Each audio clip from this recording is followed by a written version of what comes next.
안녕하십니까. 2020 미국의 선택 뉴스특보 3부 이어가겠습니다. 먼저 오늘 특보 3부 함께 해주실 분들을 소개하겠습니다. 안병진 경희대 미래문명원 교수님 나오셨고요.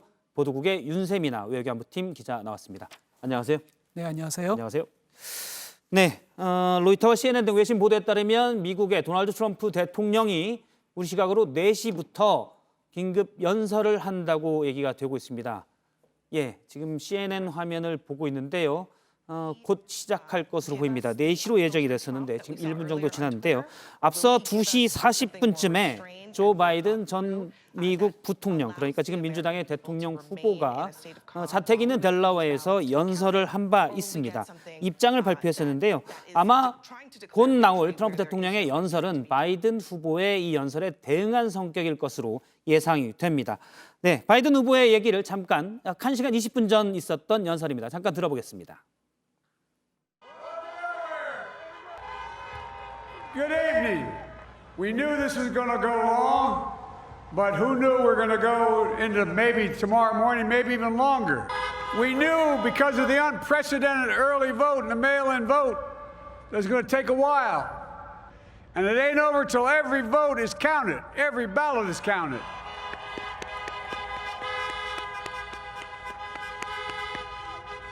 We believe one of the nets has suggested we've already won Arizona, but we're confident about Arizona. That's a turnaround. We also just called it for Minnesota, and we're still in the game in Georgia, although that's not one we expected. And we're feeling real good about Wisconsin and Michigan. And by the way, it's going to take time to count the votes. We're going to win Pennsylvania. Keep the faith, guys. We're going to win this. Thank you, thank you, thank you. Your patience is great. 예, 보통 우리의 선거의 경우 결과가 나온 뒤에 후보들의 발표가 있는데 지금 선거 개표가 진행 중인 상황에서 미국 대선 후보들의 발표가 있었습니다. 바이든 민주당 후보의 경우 지금 핵심적으로 말한 것만 놓고 보면 그렇습니다. 승리를 인내하면 개표 결과를 인내하고 기다려야 된다. 그리고 이길 것이다라고 얘기했고요. 애리조나에서 승리할 것이고 위스콘신, 미시간, 펜실베니아 등 경합주 등을 예로 들었습니다. 이렇게 개표 중에 발표를 한 의도는 어떻게 봐야 될까요, 교수님? 어떻게 보면은 허를 찔렸죠. 왜냐하면 바이든 진영이 예상 밖에 중간 기자회견을 열었지 않습니까? 그래서 끝까지 이 어떤 열정을 잃지 말고 지지자들을 독려했고, 그리고 우편 투표를 끝까지 개봉하자라고 하는 시그널을 던진 거죠. 예. 이거는 트럼프 대통령 입장에서는 아주 신속히 대응해야 될 필요성이 있고요. 그런 점에서 트럼프 대통령은 선거의 이제 프레임을 선거의 인테그리티, 이제 미국 표현으로 인테그리티라고 하는데 선거의 어떤 뭐랄까요? 오작동하지 않는 완전 무결한 선거.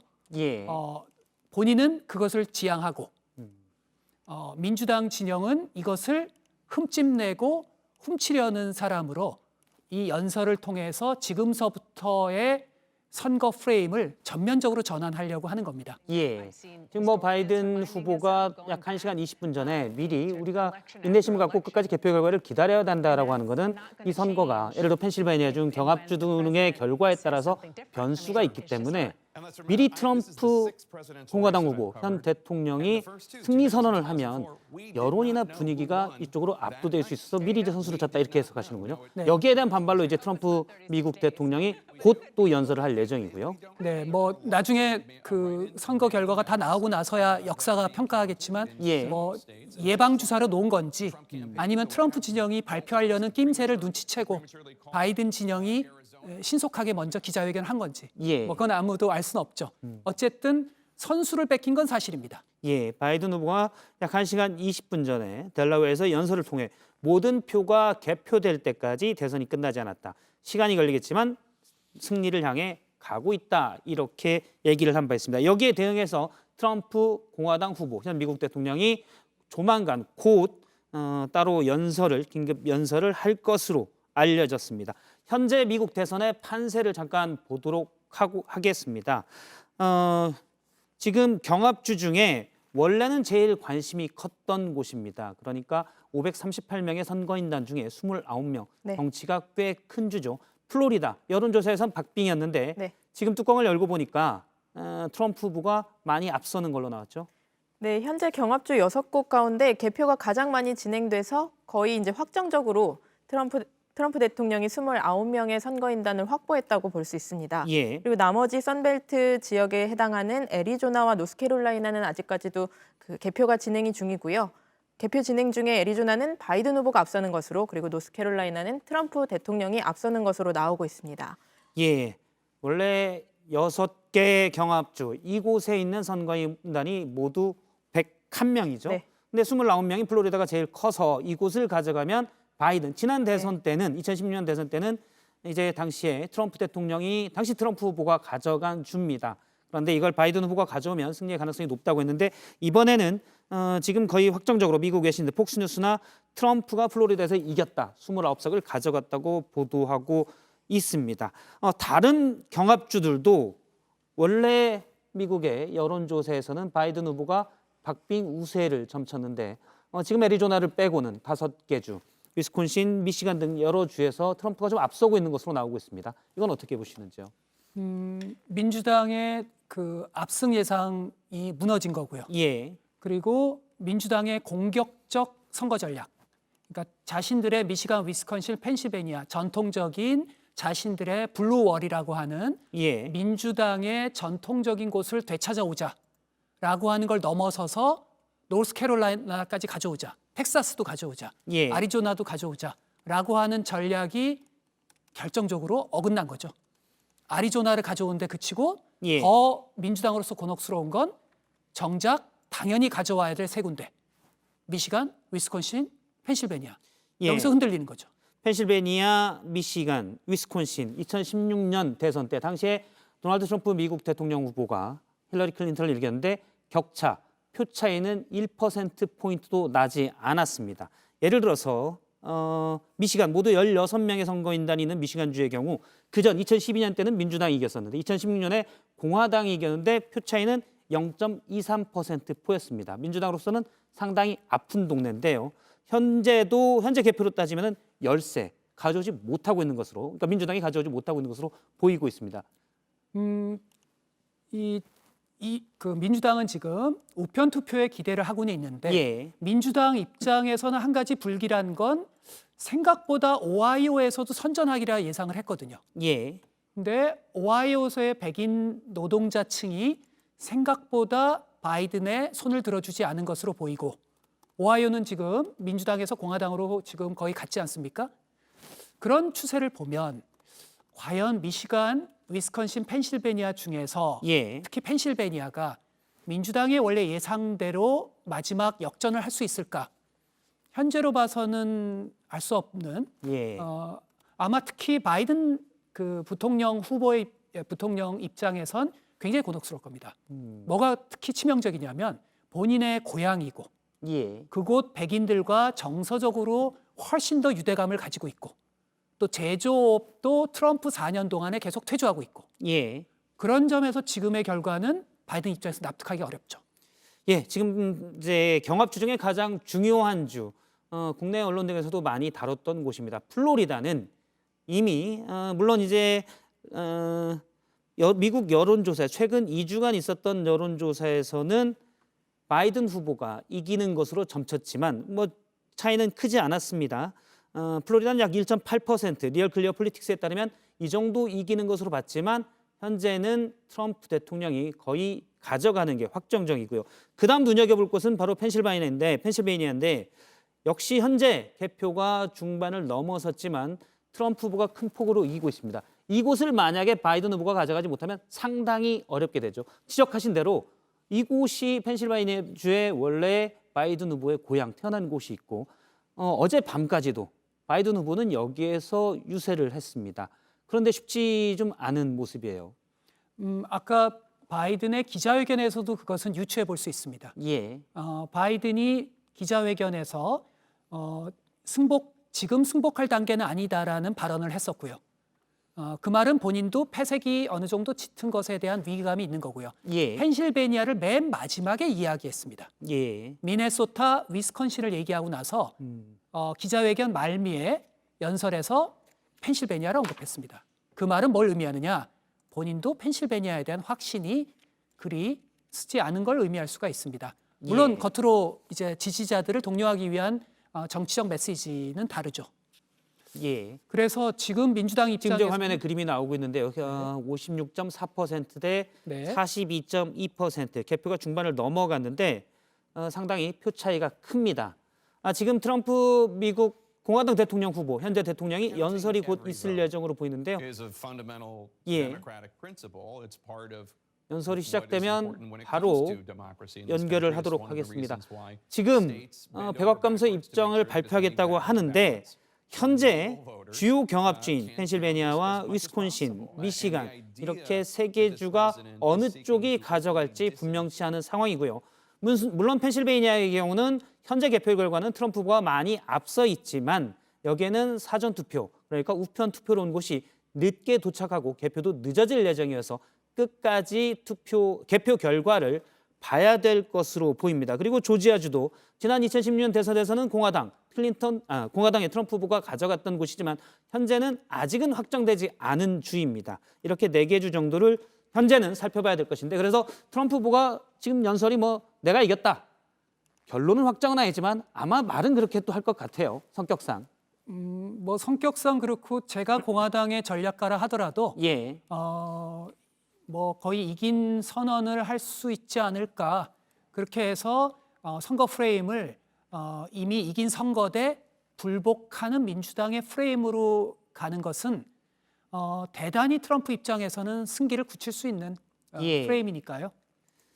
이게 그러니까 2000년이죠. 당시 엘 고어 민주당의 대통령 후보가 당시에도 플로리다에서 경합이 있었는데 수세적으로 대응했다가 여론전에서 졌다. 이런 평가도 있었기 때문에 지금 트럼프 후보나 또 바이든 후보가 이 부분을 많이 염두에 두고 사실 우리가 이겼다. 여론전에 앞서가는 이런 모습들이 좀 보이는 것 같아요. 네, 이번 바이든 기자회견이 그런 겁니다.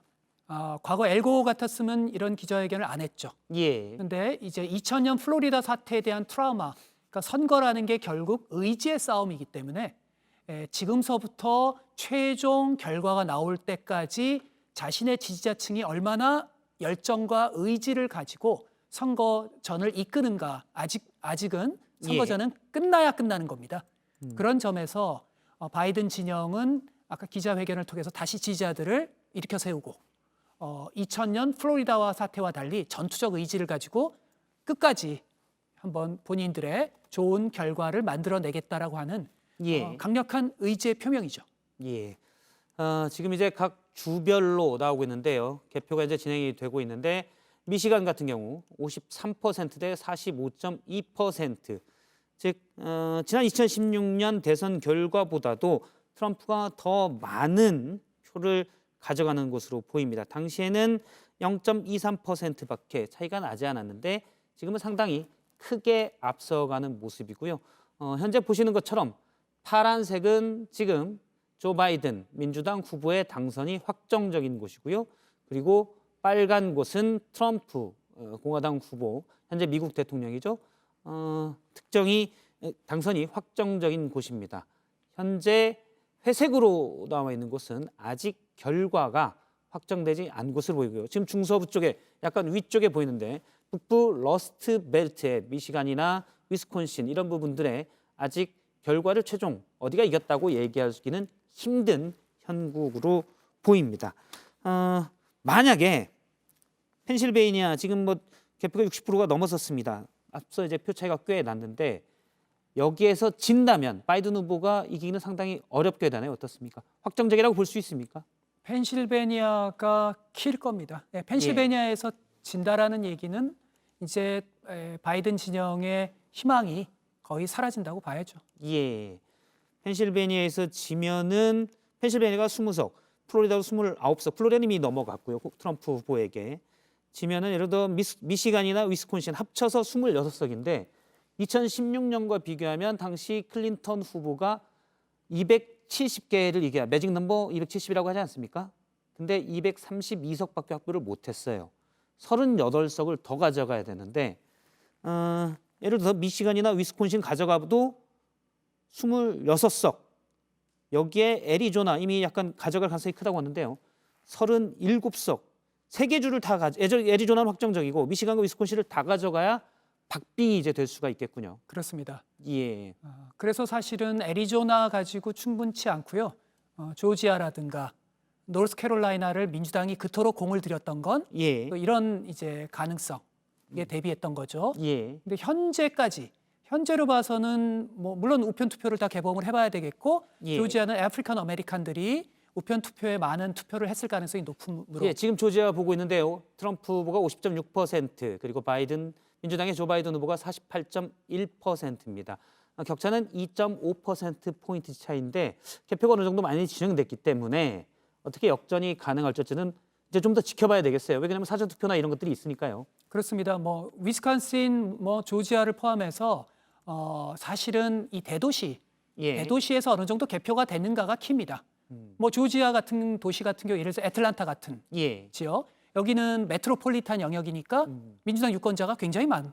예. 이제 그래서 결국은 남은 시간에 메트로폴리탄 영역이 어느 정도 개표가 되는지 이걸 우리가 이제 분석할 수 있다면 예. 그렇다면 앞으로 결국은 최종 승자도 어느 정도 예측할 수 있는 거죠. 아무래도 메트로폴리탄 얘기를 하셨는데 조지아의 주도가 애틀랜타고요. 미국에서 네 번째인가요? 가장 큰 도시로 알고 있습니다. 여기는 아무래도 민주당 성향이 강하기 때문에 이 대도시의 개표가 좀 늦게 나온다면 뒤에 순서가 이제 결과가 좀 바뀔 수도 있는 가능성이 있죠. 앞선 이제 애틀랜타 대도시의 개표가 좀 늦을 것이다 이런 얘기들이 좀 있었어요. 그래서 좀 더 지켜봐야 된다 이렇게 얘기가 나오고 있고요. 앞서 그래픽에서 잠깐 봤는데 미국은 주마다 선거인단 수가 다르기 때문에 사실은 뭐 작은 주를 승리한다고 해서 큰 영향이 없고요. 좀 선거인단이 많은 앞서 이제 노스캐롤라이나에서는 16석인데 이미 이제 트럼프 후보가 유리한 쪽으로 돼 있죠. 예. 지금 그래픽을 잠깐 보면요. 캘리포니아, 텍사스, 뉴욕, 플로리다 순으로 많은데 캘리포니아는 뭐 사실 전통적으로 민주당의 뭐 이른바 표현하자면 텃밭. 그렇습니다. 거의 민주당이 가져갔기 때문에 그다지 유세도 않고 트럼프 후보는 거의 한 번도 안 갔다고 들은 것 같습니다. 역시 하지만 반대로 텍사스 같은 경우는 이제 공화당이 많이 돼 있던 곳이고요. 플로리다가 스윙 스테이트 경합주로 꼽혔는데 지난 대선부터 이번까지 공화당이 가져갈 가능성이 크게 꼽히고 있습니다. 펜실베이니아는 역시 20석이 있는데요. 현재는 트럼프 후보가 앞서가 있는데 결과는 좀 더 지켜봐야 될 것으로 보입니다. 지금 윤세민아 기자 6개 경합주를 이제 계속 얘기를 했는데요. 네. 이거 말고도 원래 얘기됐던 곳 또 6개 격전지라는 곳이 또 있지 않습니까? 이곳 상황도 좀 설명을 해주시죠. 네, 6개 격전지는 대선 전 막판까지 여론조사에서 굉장히 물론 바이든 후보가 우세하기는 했지만 트럼프 후보가 막판에 굉장히 많이 격차를 좁혔던 곳들입니다. 네바다, 텍사스, 오하이오, 그리고 미네소타, 아이오와 조지아 이렇게 6개 주를 격전지라고 표현을 하는데요. 현재로서 이 6개 주에서도 미네소타 한 주에서만 바이든 후보가 좀 많이 앞서는 것으로 나오고 특히 선거인단 수가 많은 텍사스나 오하이오는 트럼프 대통령이 앞서는 것으로 나오고 있습니다. 예, 그렇군요. 지금 뭐 쭉 살펴보고 있습니다. 그런데 지금 눈에 띄는 게 아마 이제 많은 분들이 뭐 가까운 분들과 저희도 이제 기자들 사이에서 그런 얘기를 많이 했지만 이번 대선 누가 이길 것 같냐라고 얘기했는데 사전 여론조사에서는 줄곧 사실 뭐 지난 3, 4월 이후로 기억이 나는데요. 조 바이든 민주당 후보가 앞서고 있지 않았습니까? 네. 지금 결과만 놓고 보면 좀 달라요. 네, 여론조사상으로는 굉장히 의외의 결과이다. 이렇게까지 얘기할 수 있을 것 같습니다. 물론 선거 막판으로 갈수록 그 경합주에서 트럼프 대통령이 지지율이 굉장히 올라가면서 일부 주에서는 역전하는 현상까지도 나타나기는 했는데요. 지난 2016년 대선에서도 이런 여론조사가 샤이 트럼프를 미처 반영하지 못했다. 이런 지적이 많았기 때문에 미국의 언론사들 그리고 여론조사 기관들은 그런 것들을 많이 보정을 해서 이번에는 정말 정확한 여론조사다. 이렇게까지 공표를 했는데 이번에도 약간 여론조사와 실제 결과는 조금 다르다. 이렇게 나오고 있습니다. 예, 저 리얼 클리어 폴리틱스 여론조사인가요? 미 전역에서 최근 2주간 여론조사에서 6.7%포인트 조 바이든 민주당 후보가 앞선 것으로 나왔습니다.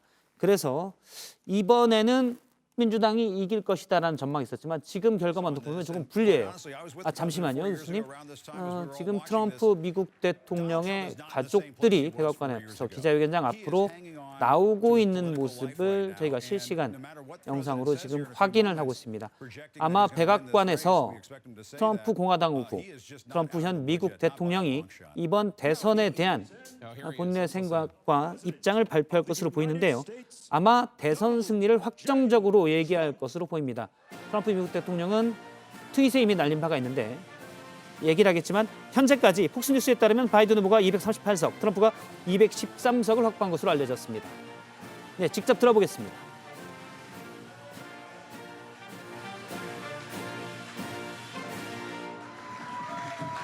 Well, thank you very much. 네, 감사합니다. Thank you. 감사합니다. Thank you very much. Please sit. Thank you. 감사합니다. 착석해 주시기 This is 바랍니다. without question the latest news conference I've ever 네, had. 제가 가장 최근에 연 기자회견이 바로 오늘 기자회견인 것 같습니다. 감사합니다. I appreciate it very much. And I 진심으로 want to thank the 감사드립니다. American people for their 그리고 이 자리를 tremendous support. 빌어서 Millions 미국 and millions of 국민들에게 people 감사의 voted for us 말씀을 tonight. 드리고 싶습니다. 공화당을 And, 위해서 수백만 명의 유권자분들께서 A very 투표를 sad group of 해주셨습니다. people is trying to 그리고 disenfranchise 지금 that group of people. 유권자들의 투표를 막는 그런 사람들이 있는데요. 이런 부분 저희가 좌시할 수 없습니다. I want to thank the First Lady, my entire family. 먼저 영부인께 감사의 말씀을 드리고 또 제 가족분들께 진심으로 감사의 말씀을 드리고요. 또 부통령 가족께서도 함께하고 계십니다. 진심으로 감사합니다. And we were getting ready for a big celebration. 저희가 지금 축하의 자리를 준비하고 있었습니다. 그런데 갑자기 이런 것들이 취소가 되었죠. 오늘 결과를 보면은 매우 놀랍다라고 할 수 있고, 그리고 사실 저희가 밖에 나가서 이제 자축을 할 준비를 하고 있었습니다. 모든 것들이 다 잘 이루어지고 있다라고 생각을 했고요. 그리고 성공적으로 이루어지고 있고 미국 국민들이 정말 전례 없는 숫자의 국민들이 투표를 해주셨습니다. 우리의 운동에 동참하고 계십니다. 우리가 승리하지 못할 거라고 생각했던 플로리다도 압승을 했습니다.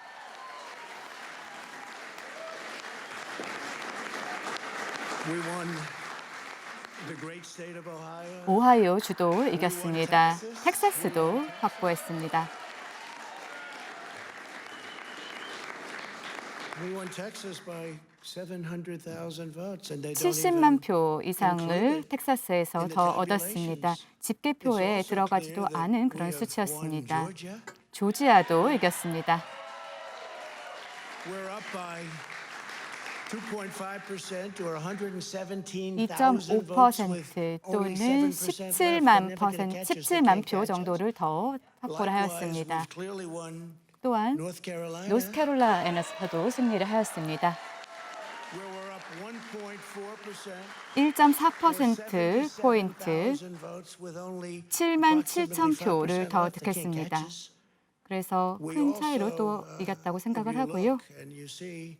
그리고 보신 분들은 계시겠지만 아리조나 같은 경우에도 지금 승산이 있습니다. 그런데 어떤 매체에서는 다른 쪽을 이제 이겼다고 말씀하셨죠.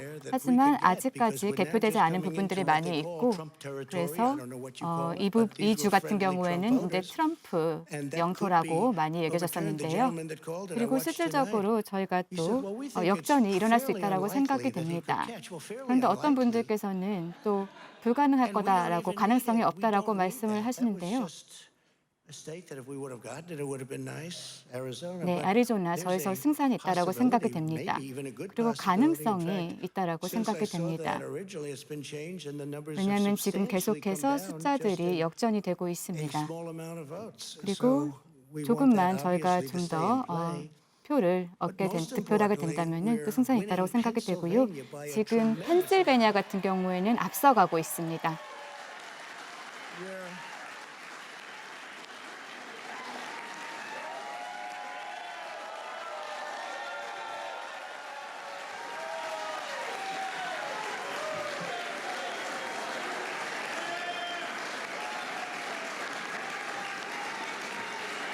We're up 600. Think of this. Think of this. Think of this. We're up 690,000 votes. 69만 표 더 저희가 펜실베니아에서 얻고 있습니다. These aren't even close. It's not like oh. 네, 이거는 it's close. 초접전이라고는 할 수 없겠고요. 64% of the vote in. 그리고 지금 개표율이 64%인데요. 앞으로 더 개표될 것을 저희가 보다라고 한다면 더 승리의 기운을 잡을 수 있을 것 같습니다. 미시건도 지금 승리를 하고 있습니다. 제가 숫자를 보고 좀 놀랐습니다. 정말 많은 표를 득표했더라고요. 30만 표 이상 앞서가고 있습니다. 그리고 지금 65%의 개표율을 보여주고 있습니다. 위스콘신도 이기고 있습니다. 사실 이 모든 주에서 다 이길 필요는 없습니다. 왜냐하면 저희가 텍사스 추가적으로 이제 확보를 했고요. 그리고 텍사스 주지사님과 조금 전에 이제 이야기를 나눴습니다. 저한테 축하한다라고 말씀을 해주셨습니다. 텍사스를 이겼다라고 이제 말씀해 주신 것 같은데요. 그런데 그 당시에 이제 저희가 아직 텍사스가 확정이 된 건 아니었는데 그럼에도 불구하고 저한테 축하하다는 말씀하셨습니다. 그런데 많은 분들이 이 부분을 예측을 하지는 못했었죠. 그래서 17만 표 이상 저희가 얻었고요. 그래서 이 세 개 주를 저희가 다 합친다라고 하면요. 그리고 그 외에도 정말 많은 그런 주들에서 저희가 승리를 하고 있습니다. 오늘 이긴 주들을 다 한번 보도록 하겠습니다. 그리고 저희가 이긴 그 격차를 보면 더 놀랍습니다. 그래서 지금 뭐 60% 개표율이 남았는데 뭐 12% 더 많다는 그런 것이 아니라요. 그래서 지금 선거가 진행이 되고 있는데 어떤 매체에서는 뭐 이렇게 또 발표를 하고 또 어떤 매체에서는 저렇게 다르게 발표를 하고 있습니다.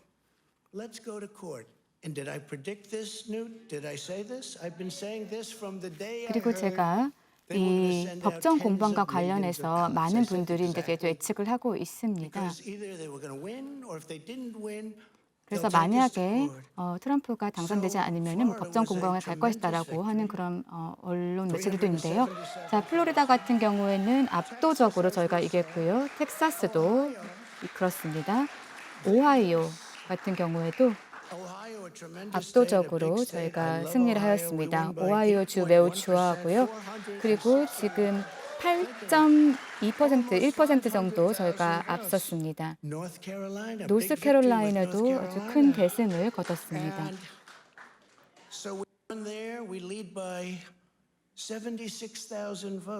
그래서 지금 7만 6천 표 정도를 더 확보를 하였고요.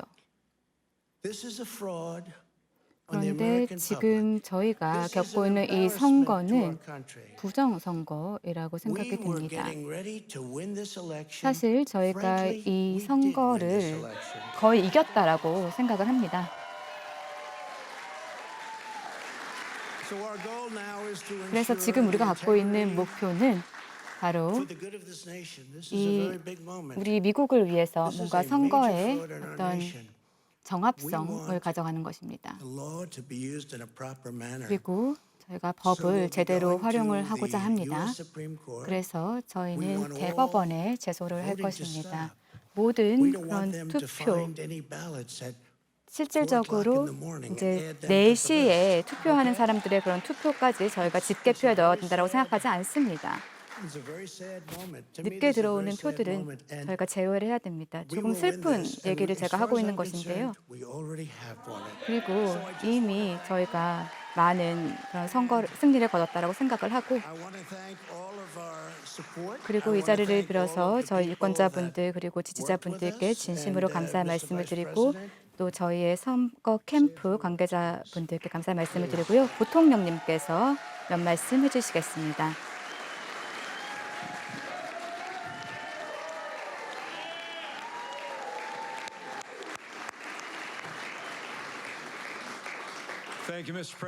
대통령 감사합니다. 6천만 명 이상의 미국 국민들에게 감사의 말씀을 드리고 싶습니다. 트럼프 대통령의 재선을 위해서 투표를 해주신 모든 유권자 분들이십니다. 계속해서 개표가 진행이 되고 있습니다. 저희 또한 예의주시할 것이고요.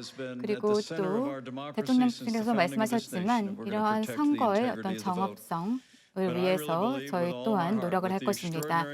그리고 지금 대통령께서 또 지금 설명하신 여러 주에서 또 압승을 하셨습니다.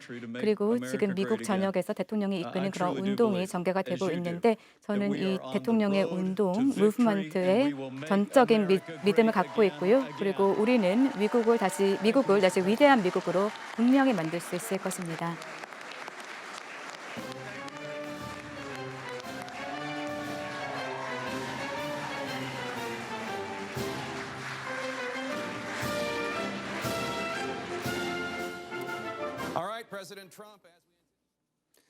예, 트럼프 미국 대통령이 백악관에서 가진 연설을 들었습니다.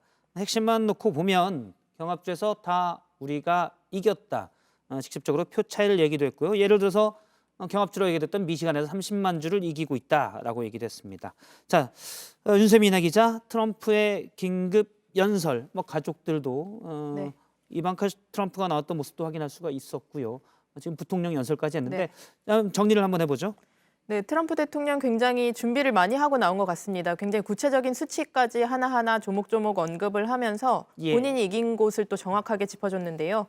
플로리다, 오하이오, 텍사스, 그리고 아직까지 결과가 나오지 않고 개표가 계속 진행 중인 조지아와 노스캐롤라이나에서도 이기고 있다. 그리고 거의 단정적인 표현으로 이겼다. 이렇게 표현을 했습니다. 예. 그러면서 이런 주에서 다 이길 필요는 사실 없다. 이러면서 굉장히 앞서 나가는 여유까지 보였는데요. 자신감을 표현했던 거고요. 네, 그렇습니다.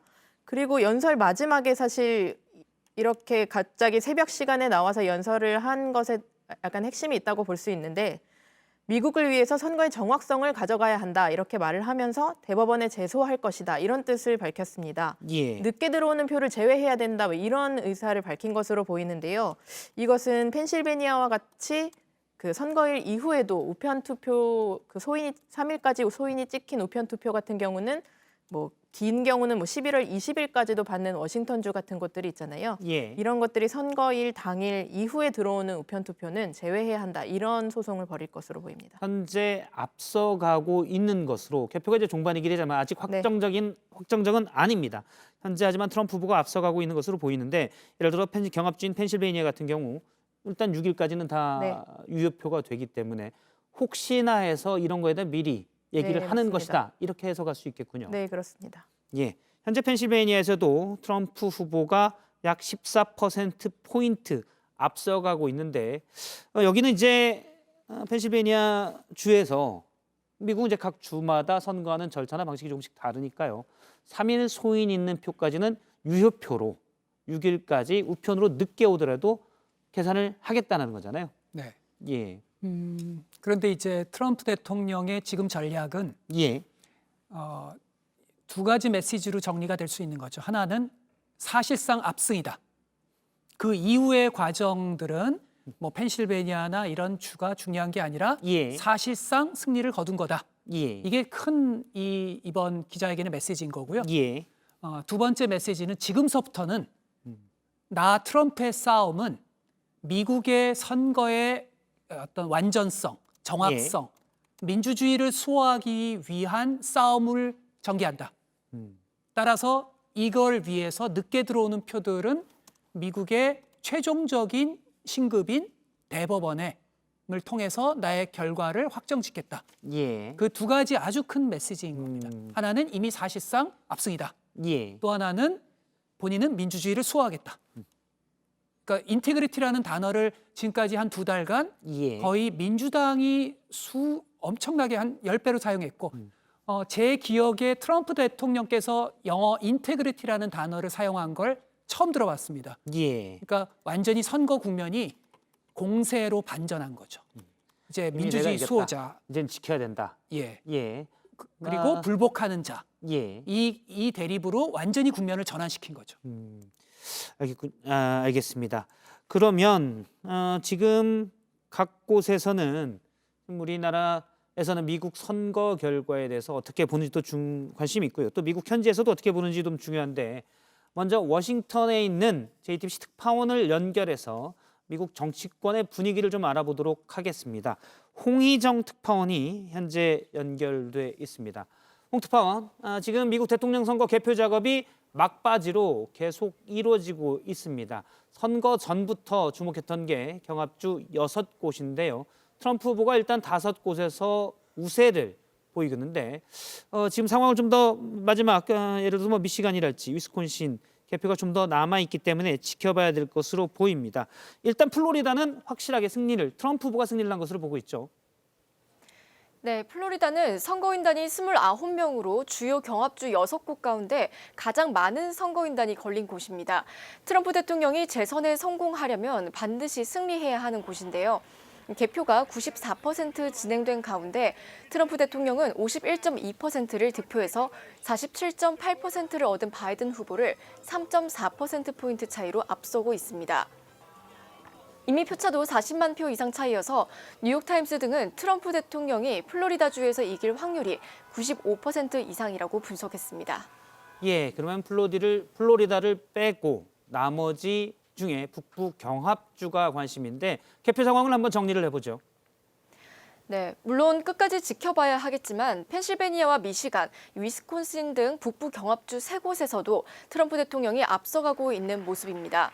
이 3곳 모두 60에서 80%가량 개표된 상태에서 트럼프 대통령이 바이든 후보보다 5%에서 많게는 14%포인트까지 앞서고 있습니다.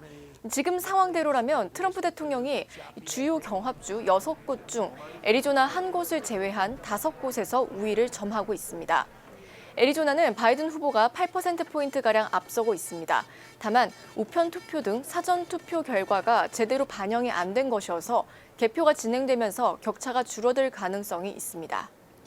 예, 조금 전에 트럼프 미국 공화당 후보가 백악관에서 한 연설을 지켜봤는데요. 그 전에 트럼프 대통령은 트위터를 통해서도 입장을 전한 바가 있죠. 네, 그렇습니다. 트럼프 대통령은 트윗을 통해 우리가 대승이다. 그들이 선거를 훔치려 한다면서 민주당을 비난했습니다. 그 후에 곧이어 오늘 밤 입장을 담은 성명서를 발표할 것이라며 큰 승리를 할 것이라고 전했는데요. 말씀하신 것처럼 조금 전에 백악관에서 연설을 통해서 공식 입장을 내놨었고요. 앞서 바이든 후보가 입장을 발표한 데 대해 반박을 내놓은 것입니다. 예, 지금 홍희정 특파원이 있는 곳이 백악관 앞인데요. 사실 이번 대선 결과에 이후에 예를 들어서 뭐 불복이나 이런 것 때문에 3호마다 크게 폭력 시위도 있을 수가 있다는 예상이 많았는데 그곳 분위기는 어떻습니까? 현재 거기는 이제 새벽일 텐데요. 사람이 많이 있습니까? 네, 현재 워싱턴 DC는 새벽 2시를 막 넘겼는데요. 여전히 일부 취재진들이 자리를 지키고 있지만 일반 사람들 또는 시위대는 많이 떠난 상태입니다. 앞서 개표가 시작된 직후에는 많은 사람들이 몰려서 크고 작은 시위를 벌였습니다. 전반적으로 평화롭게 시위가 이어졌지만 일부 시비가 벌어지기도 했습니다. 지금까지 워싱턴에서 JTBC 홍희정입니다. 예, 그러면 계속해서 민주당 바이든 후보가 있는 쪽을 좀 연결을 해보도록 하겠습니다. 바이든 후보는 약 2시간 전쯤에 지지자들 앞에서 대국민 메시지를 내놨죠. 아직 개표가 진행 중인데 입장을 밝혔었습니다. 어떤 내용인지 현장에 나가 있는 특파원 김필규 특파원이 나가 있는데요. 연결해서 좀 들어보겠습니다. 김필규 특파원, 먼저 바이든 후보의 연설 내용 좀 한번 정리를 해보죠. 예. 이곳 델라웨어 윌밍턴의 체이스 센터에는 오늘 낮부터 바이든 후보가 이곳에서 직접 대국민 연설을 할 줄 모른다는 이야기가 나왔습니다.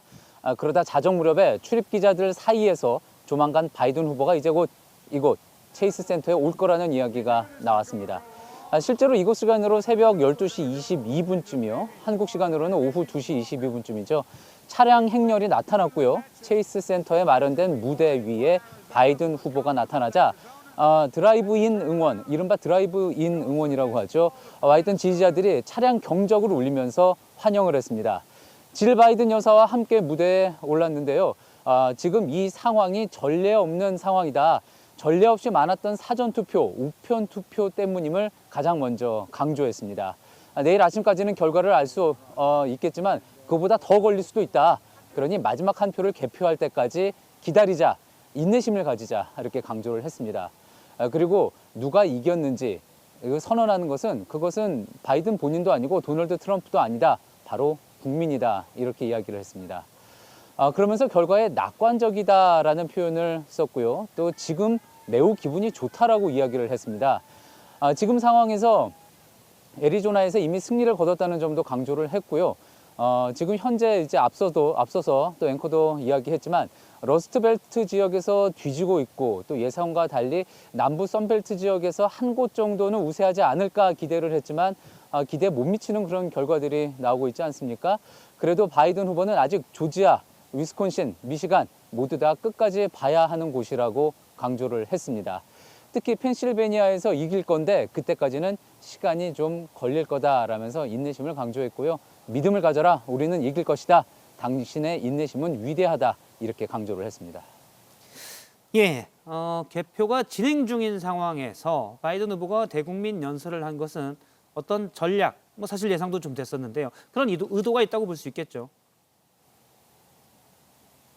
예, 충분히 그렇다고 봐야지 될 것 같습니다. 그래서 바이든 후보의 이야기 하나하나를 지금 좀 자세히 전달해 드리고 있는 건데요.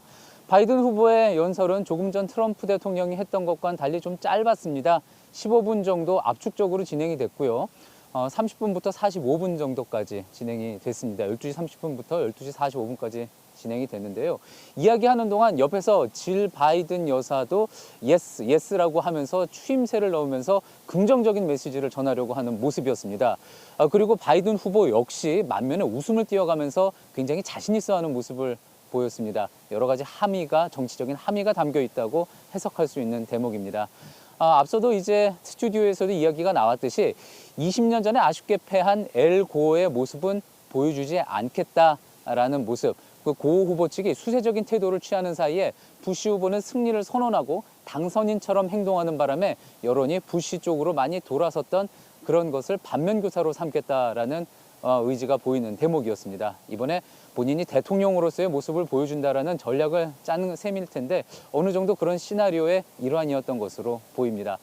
바이든 후보는 마지막으로 지지자들에게 고맙다, 믿음을 가져라, 그리고 그 믿음을 퍼뜨려라라고 이것이 바로 우리 할머니가 항상 하던 말씀이다 라고 그 이야기로 마무리를 했습니다. 델라웨어에서 지금까지 JTBC 김필규입니다. 예, 미국 시각으로는 지금 새벽 2시 40분을 넘어섰습니다.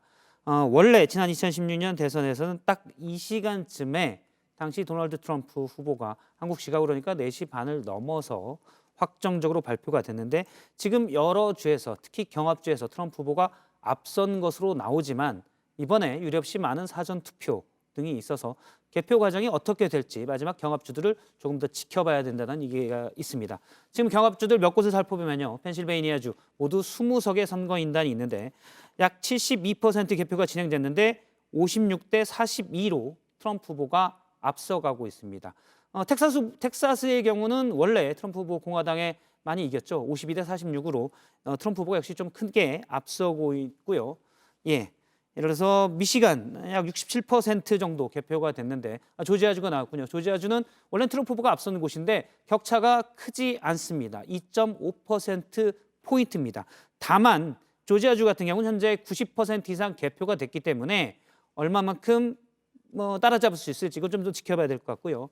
미시간주 모두 16석의 선거인단이 있는데 53대 45로 8%포인트 정도 트럼프 후보가 앞서 있습니다. 미시간주 역시 16석의 선거인단으로 만약에 바이든 후보가 이기려면 지금 플로리다를 이미 졌기 때문에 반드시 가져가야 되는 주 중에 하나입니다.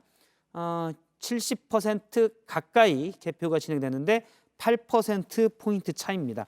지금 어떻습니까? 사실 개표라는 게 통계적으로 본다면 한 1, 20%만 넘어도 그 성향이 반복적으로 나타날 수가 있는데 이거는 대도시냐 또는 지방도시 개표 순서가 어떻게 되느냐 또 사전투표 공개가 어떻게 되느냐에 따라서 달라지죠. 그래서 아직은 확신할 수가 없는 것들 아니겠습니까? 그렇습니다. 워낙 미국은 이렇게 주별로도 양극화돼 있고 예. 주 내에서도 메트로폴리탄 지역과 소도시, 농촌이 워낙 달라서 예. 성향이 달라서 어디 지역을 개표하느냐에 따라서 굉장히 뭉텅이로 이렇게 바뀔 수 있는 상황이니까요. 그래서 아마 바이든은 마지막까지 이제 희망을 예. 잃지 않고 있는 걸 겁니다. 하지만 뭐 지금 추세로 보면 예. 생각보다 원래 민주당의 핵심 전략가들의 생각은 2016년 정도의 여론조사 비율, 그러니까 투표하기 전에 예. 그 비율 정도보다 좀 더 높았기 때문에 그때 정도의 어떤 그 오판이 되더라도 예. 그래도 1, 2% 차이로 이긴다 이렇게 예. 봤던 건데요. 지금으로 봐선 그 시나리오가 썩 실현돼가는 것 같지는 않아요. 현재는 예상과 달리, 물론 예상도 미국의 정치 전문가들, 여론조사 분석가들의 예상이었지만 네, 이 예상과 달리 트럼프 후보가 상당히 선전하고 있다. 이렇게 그렇습니다. 볼 수 있는 거죠. 그렇습니다. 뭐 나중에 최종적인 조사를 해봐야 되겠지만 예. 어쩌면 선거 마지막 2주 동안에 무언가가 변했던 건지 예. 지난번 2016년은 FBI 코미 국장이 이제 그 힐러리 여사의 서버를 이제 조사한다라는 게 출렁이게 만들었는데 예. 이번은 과연 무엇이었을까? 최종적으로 인준된 연방 대법원 베러 판사의 건인지 예. 아니면 마지막에 거의 철인 유세를 통한 마지막 그 표심을 흔든 건지. 예를 들어 경합주를 뭐 하루에 3개 주씩 비행기로 이동하면서 유세를 그렇습니다. 트럼프 후보는 했었고요. 반대로 바이든 후보의 경우는 지금 트럼프 때문에 약간 어떻게 보면 좀 비대면 유세에 좀 집중하지 않았습니까? 그렇습니다. 예. 트럼프의 특징이 그 워낙 그 다니는 곳마다 지지율을 출렁이게 할 정도의 거대한 카리스마와 엔터테이너 기질을 갖고 있으니까요. 예. 과연 그런 것들인지 아니면 출구조사를 저는 아까 예. 오전에 출구조사를 보면서 흥미로웠는데요. 생각보다 실제 여론조사에서 바이든이 우위를 유지하고는 있었지만 출구조사의 쟁점을 보면 그렇게 트럼프에게 불리하지가 않았어요. 아, 그런가요? 어떤 쟁점이 특히 눈에 띄었나요? 경제와 코로나라고 했을 때 여전히 경제가 코로나보다 유권자들에게 더 중요한 이슈인 건 분명했고요. 예. 그리고 강한 리더이냐 판단력 있는 리더이냐 혹은 예. 통합을 위한 리더이냐 압도적으로 강한 리더를 뽑았습니다. 그런 출구조사의 쟁점들만 보면 글쎄요, 과연 이제 어떤 지금을 단지 붉은 신기루라고 할 수 있을까? 예. 점차 우편 투표를 개봉해 나가면 바뀌는. 그러니까 그래서 우리가 선거 전에 많이 얘기했던 게 붉은 신기루, 푸른 신기루였지 않습니까? 예. 과연 이 붉은 신기루가 나중에 푸른색으로 바뀔 것인가? 현재로 봐서는 그리 전망이 아주 좋아 보이지는 않습니다. 사실 어떻게 보면 저희가 뭐 태평양 건너 남의 나라의 얘기지만 미국 대선은 미국이 세계 최강대국이고 우리 한미 동맹의 위치에서도 중요하고요. 또 세계 경제에 움직이는 가장 큰 축으로서 전 세계에 많은 영향을 끼칩니다. 누가 대통령이 되느냐에 따라 많이 달라지고요. 실제 우리나라도 특히 가장 중요한 북미 비핵화 협상부터 해서 많은 것들에 영향을 줄 텐데요. 이 부분은 조금 뒤에 하나씩 구체적으로 좀 더 따져보도록 하고요. 지금 말씀하신 게 출구조사 쟁점 중에 가장 컸던 건 경제였다. 사실 92년 대선 때 당시 클린턴 후보가 바보야, 문제는 경제야 라고 해서 부시 후보를 이기지 않았습니까? 네. 다시 되는 거고요. 그러면 코로나19에 대한 대응에 있어서 두 후보가 확연히 갈라지지 않습니까? 지금 이제 트럼프 후보 같은 경우는 경제를 셧다운하지 말고 열어야 된다. 내가 걸려봤는데 코로나 무섭지 않더라라고 해서 경제 활성화에 방점을 뒀고 바이든 후보는 좀 반대였습니다. 성급한 셧다운을 푸는 것보다 물론 경제는 돌아야 되지만 일단 코로나 대응이 우선이 되는데 사실 미국 국민들은 트럼프 후보에게 더 많은 방점을 뒀다. 많은 뭐 긍정적인 평가를 했다라고 볼 수도 있겠군요. 예, 그 나중에 더 체계적인 분석을 해봐야 되겠지만 생각보다 미국의 유권자들이 이 코로나 대응에서 사실은 미국이 전 세계가 지켜보듯이 코로나 대응이란 점에서 아주 나쁜 성적표를 받고 있는 건 사실인데 유권자에게는 이중 심리가 있습니다. 어떤 심리가 있냐면 동시에 또한 봉쇄를 빨리 풀고 싶은 심리. 예. 어떻게 보면은 저는 그것을 코로나 파퓰리즘이라고 부르고 싶은데요. 예. 코로나는 포퓰리즘이요. 파퓰리즘. 코로나는 싫지만 빨리 좀 밖에도 나가고 싶고 예. 빨리 그 어려운 경제에서 탈출하고 싶은 심리가 이중적으로 있거든요. 그렇기 때문에 유럽에서 지금 봉쇄에 대해서 굉장한 반란들이 지금 일어나고 있거든요. 예. 그런 점에서만 봐도 출구조사에서 제가 예상했던 것보다는 코로나에 대한 트럼프의 점수가 아주 박하지는 않았어요. 예. 사실 그런 부분들을 네. 사전 여론조사에서는 미국 국민들이 덜 드러내다가 지금은 실제 표심에서는 생각보다는 많이 드러내고 있다. 아직 결과는 안 나왔으니까요. 현재 개표가 진행 중이지만 현재 예상대로라면 예를 들어서 플로리다 같은 경우 사전 여론조사에서는 바이든 후보가 약 1.6%포인트 앞서는 걸로 나왔지만 지금 결과는 딴판이거든요. 그런 걸로 보면 여론조사의 표심을 다 드러내진 않았다라고 평가를 해야 되겠군요. 예, 그게 하나의 가설입니다. 예. 그러니까 예를 들어 드리면 2004년 존 캐리와 조지 W. 부시. 존 캐리가 거의 10가지 미국 유권자가 생각하는 중요한 이슈에서 거의 9가지 유권자들은 존 캐리 손을 들었습니다. 예. 하지만 결과는 존 캐리가 졌죠. 그 유권자의 설문에는 어떤 설문이 빠져 있냐면 당신은 테러리스트를 고문해서라도 예. 이 미국을 안전하게 만들고 싶으냐라는 설문이 들어가 있지 않아요. 그 설문을 할 수가 없지 않습니까? 예.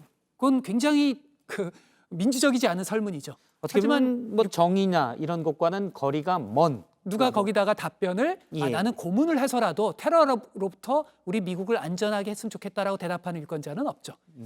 그래서 조심스러운데 결과는 열어봐야 알겠지만 예. 어쩌면 미국 유권자들이 가지는 코로나 전국에서의 약간 묘한 이중심리 그리고 트럼프라는 영웅을 통한 경제의 어떤 회복 예. 이런 심리도 저변에 혹시 깔려 있는 게 생각보다 플로리다, 오하이오 이런 곳에서 생각보다 민주당 쪽에 표가 안 나온 건 아닐까. 예. 뭐 지금은 추측입니다.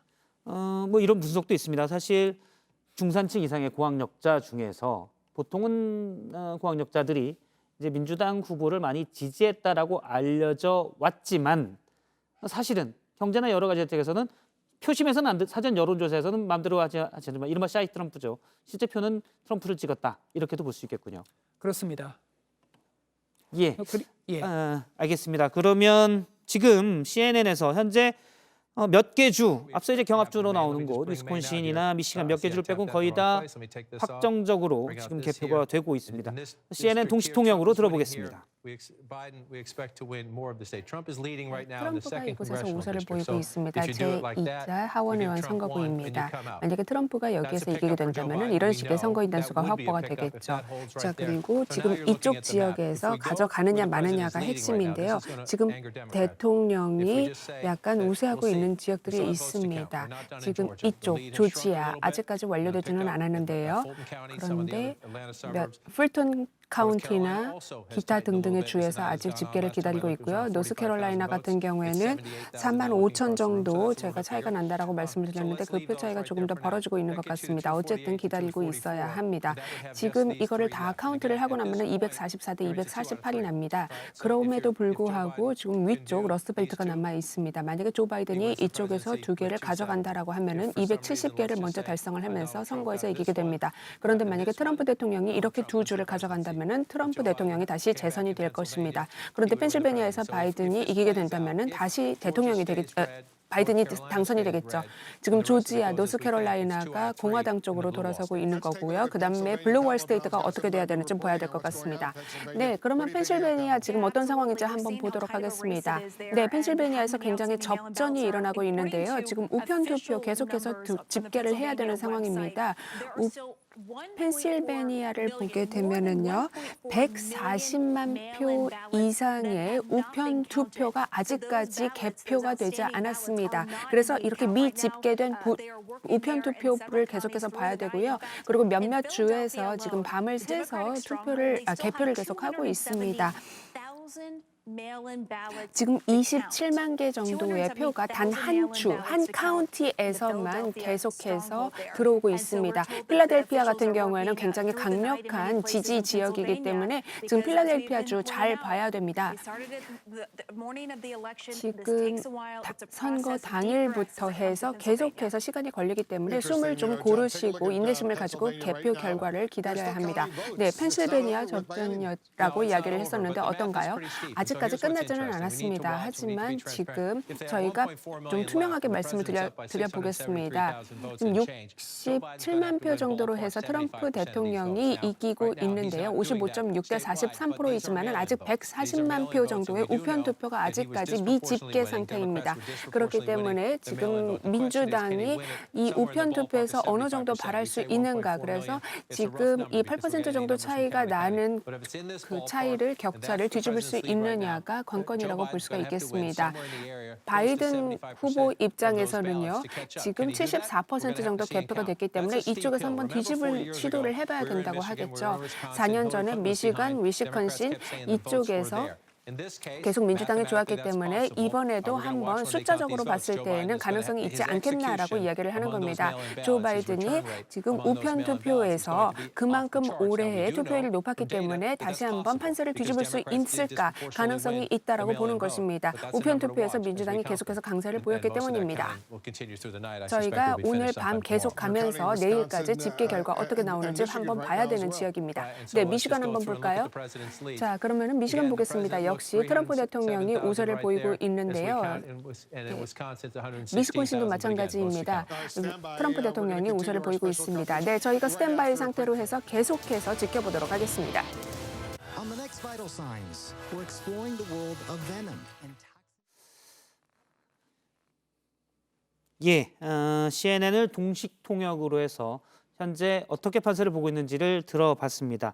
지금 보면 경합주로 꼽혀왔던 그리고 이번 미국 대선의 키가 될 것으로 예상했던 펜실베이니아주에 대해서 주로 얘기를 했는데요.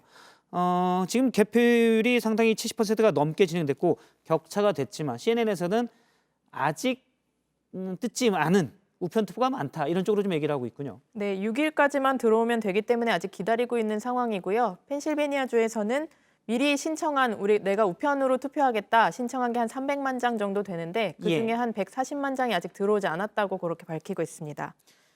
현재까지 74% 정도 개표가 진행되고 있고요. 지금 트럼프 대통령이 12%포인트가량 앞서고 있기 때문에 오차 범위도 벗어난 상당히 앞서고 있는 상황이라고 볼 수 있습니다. 앞서 약 30분 전에 비해서는 펜실베이니아에서 바이든 후보가 1%포인트 좀 안 되게 득표율이 좀 더 올라갔지만 여전히 표 차이가 12%포인트 정도 차이가 나기 때문에 70% 이상의 개표 과정에서는 상당히 현재 전망으로서는 어렵다. 다만 140만 표의 사전 우표가 향방이 어떻게 될지를 좀 중요하다고 보고 있습니다. 펜실베니아를 만약에 조 바이든 후보가 가져간다면 지금 확보한 애리조나와 합쳐서 31석의 선거인단, 그러니까 한 개 주 정도, 예를 들어서 위스콘신이나 조지아도 지금 약간 트럼프 후보가 거의 확정적으로 나오고 있는데요.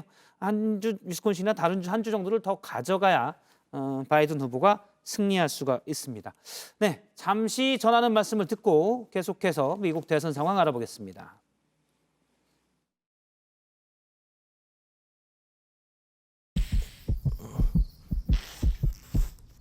답답한 코막힘, 오트리비네스로 해결하세요. 단 25초 만에 작용하여 코막힘을 해결합니다. 오트리비네스로 굿나잇.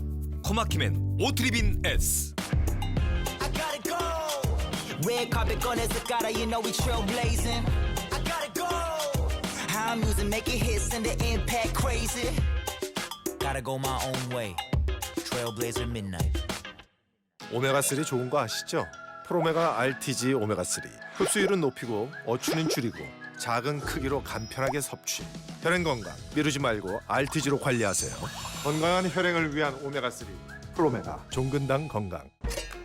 백사부님, 왜 다들 진라면이죠? 얘는 기본이 돼 있어. 이건 누가 끓이나 어떻게 끓이나 맛있지. 라면이 맛있으니까 뭘 해도 맛있네. 네, 뉴스특보 3부 계속해서 이어가도록 하겠습니다. 미국 대선, 그러니까 미국의 대통령이 누가 되느냐에 따라서 트럼프 현 대통령이 재선에 성공하느냐 아니면 조 바이든 민주당 후보가 승리에 따라서 한미 관계 또 북미 관계 등 많은 부분에 영향이 있습니다.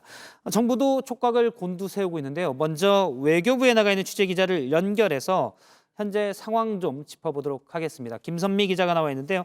김선미 기자, 현재 외교부 분위기는 어떻습니까? 이번 대선 결과 뭐 우리나라 외교 정책에도 영향이 좀 클 텐데요. 네, 예상보다 치열한 접전이 펼쳐지면서 이 외교부도 판세 분석에 집중하고 있습니다. 외교부는 지난 8월부터 1차관을 중심으로 TF를 꾸리고 준비를 해왔는데요. 이 현지 여론조사 결과처럼 바이든 후보가 우세할 것이란 전망에 이 무게를 실으면서도 트럼프 대통령의 재선 가능성도 배제하지 않고 이 역시 철저히 준비한 것으로 전해졌습니다. 이 미국에 있는 재외 공관도 밤새 상황을 지켜보는 것으로 전해졌는데요. 특별한 상황이 발생하면 본부에 곧바로 보고할 수 있는 소통 체계도 갖춰뒀습니다. 이 외교부는 당선자 윤곽이 나오는 대로 외교전에 직접 곧바로 뛰어들겠다는 입장입니다. 이 나흘 뒤에 강경화 장관이 폼페이오 국무장관을 만나기 위해 미국을 방문할 예정인데요. 강 장관은 이외에도 미국 의회나 학계에 있는 인사들도 두루 만나서 이 차기 정부의 외교안보 정책과 인사에 대한 동향도 파악할 것으로 보입니다. 예, 외교부가 가장 신경을 쓰는 거는 우리 외교안보 정책이 이번 대선 결과라 미국 대선 결과에 따라 많이 영향을 미치기 때문이죠. 네, 그렇습니다. 대표적인 이슈 중 하나는 한미 방위비 분담금 협상입니다. 트럼프 대통령이 대폭 인상을 주장하면서 이 협상은 1년째 멈춰 있는 상태인데요. 지난 4월 양국 협상단이 13% 인상하는 것에 대해 잠정 합의했지만 트럼프 대통령은 이것보다 더 올려야 한다며 거부를 했습니다. 만약 트럼프 행정부 2기가 들어선다면 이 같은 압박은 더욱 거세질 것으로 보입니다. 이와 연계해서 주한미군을 감축하겠다라는 카드를 쓸 수도 있습니다. 반면 바이든 후보는 이에 대해서 동맹 관계를 흔들어서 돈을 벌려고 한다 이렇게 비판을 해왔는데요. 이 때문에 바이든 후보가 당선이 되면 증액을 요구하더라도 이 협상 가능한 범위일 것이라는 그런 전망이 나오고 있습니다. 예, 북한 그러니까 대북 정책을 어떻게 할 것인가 여기에 대해서도 트럼프 후보와 바이든 후보의 접근 방식이 다른데 이것도 정리를 한번 해주시죠. 네, 트럼프 대통령은 김정은 국무위원장과 직접 대화를 하는 이른바 톱다운 방식을 활용해 왔습니다. 이 재선에 성공할 경우에도 이 같은 기조가 유지될 것으로 보입니다. 이 바이든 후보는 인물 대 인물보다는 백악관과 국무부를 중심으로 단계적으로 협상을 해야 한다고 주장을 해왔는데요. 다만 두 후보 중 누가 당선되더라도 코로나19나 경제 문제 같은 국내 정책에 더 집중할 가능성이 크기 때문에 수개월 안에 큰 진전이 있기는 어려울 것이라고 전문가들은 전망하고 있습니다. 지금까지 외교부에서 JTBC 김선미입니다. 예, 그러면은 우리나라를 둘러싼 또 다른 국가죠. 중국과 일본은 미국의 대선을 어떻게 살펴보고 있는지 살펴보도록 하겠습니다. 먼저 중국에 있는 현지 특파원을 연결하겠습니다. 베이징 연결합니다. 박성훈 특파원. 트럼프 대통령 재임 기간 동안 미중 관계는 사실 표면적으로도 갈등이 컸습니다. 그런 만큼 중국은 이번 미국 대선 결과에 많이 신경을 쓸 것 같은데요. 미 대선이 진행되고 있는 지금 박성훈 특파원 현재 분위기는 어떻습니까? 네, 조금 전 중국 외교부에서 정례 기자회견이 있었습니다. 미국 대선에 대한 평가를 요청받은 중국 외교부 왕원빈 대변인은 우리는 미 대통령 선거 결과를 주시하고 있으며 결과는 아직 나오지 않았다고 말했습니다. 그러면서 현재 할 수 있는 말은 이것뿐이다라고도 했는데요. 미 대선에 대해 신중한 입장을 거듭 표명한 셈입니다. 현지 보도도 많지 않은 상황인데 세계적인 분위기에 비해 중국 포털 사이트인 바이두 등에서는 미국 대선 뉴스가 서너 개 정도만 나오고 있는 상태입니다. 그마저도 실시간 소식보다는 미국 투표 과정에서의 혼란상들이 많이 전해지고 있습니다. 오히려 미국이 오늘 파리 기후협약에서 탈퇴했다는 소식이 조회수만 2억 회를 넘으며 많이 본 뉴스 2위에 오르기도 했습니다. 미국에 대한 비판적인 기류를 그대로 읽을 수 있는 대목인데요. 민족주의 성향의 중국 환구시보는 오늘 미 정부의 대중국 정책이 글로벌 경제의 불확실성을 높여왔다면서 트럼프 정부를 비난하는 사설을 싣기도 했습니다. 이미 항미 원조 70주년을 기념해 반미 여론을 고조시킨 중국에서 계속해서 미국을 비판하는 여론이 고조되고 있는 겁니다. 한편 투표장에서 미국인들이 마스크를 하지 않고 있는 사진 등이 공유되면서 미국 방역 체계를 비판하는 사진 등도 회자되고 있습니다. 예, 어떻게 보면 관심을 생각만큼은 많이 미국 국민들은 보이지 않고 있다 이렇게 볼 수 있는데 미중 갈등 국면에서 중국인들의 좀 반감이 있지 않나라는 생각도 듭니다. 중국 정부는 현재 미국 대선 진행 과정을 어떻게 보고 있습니까?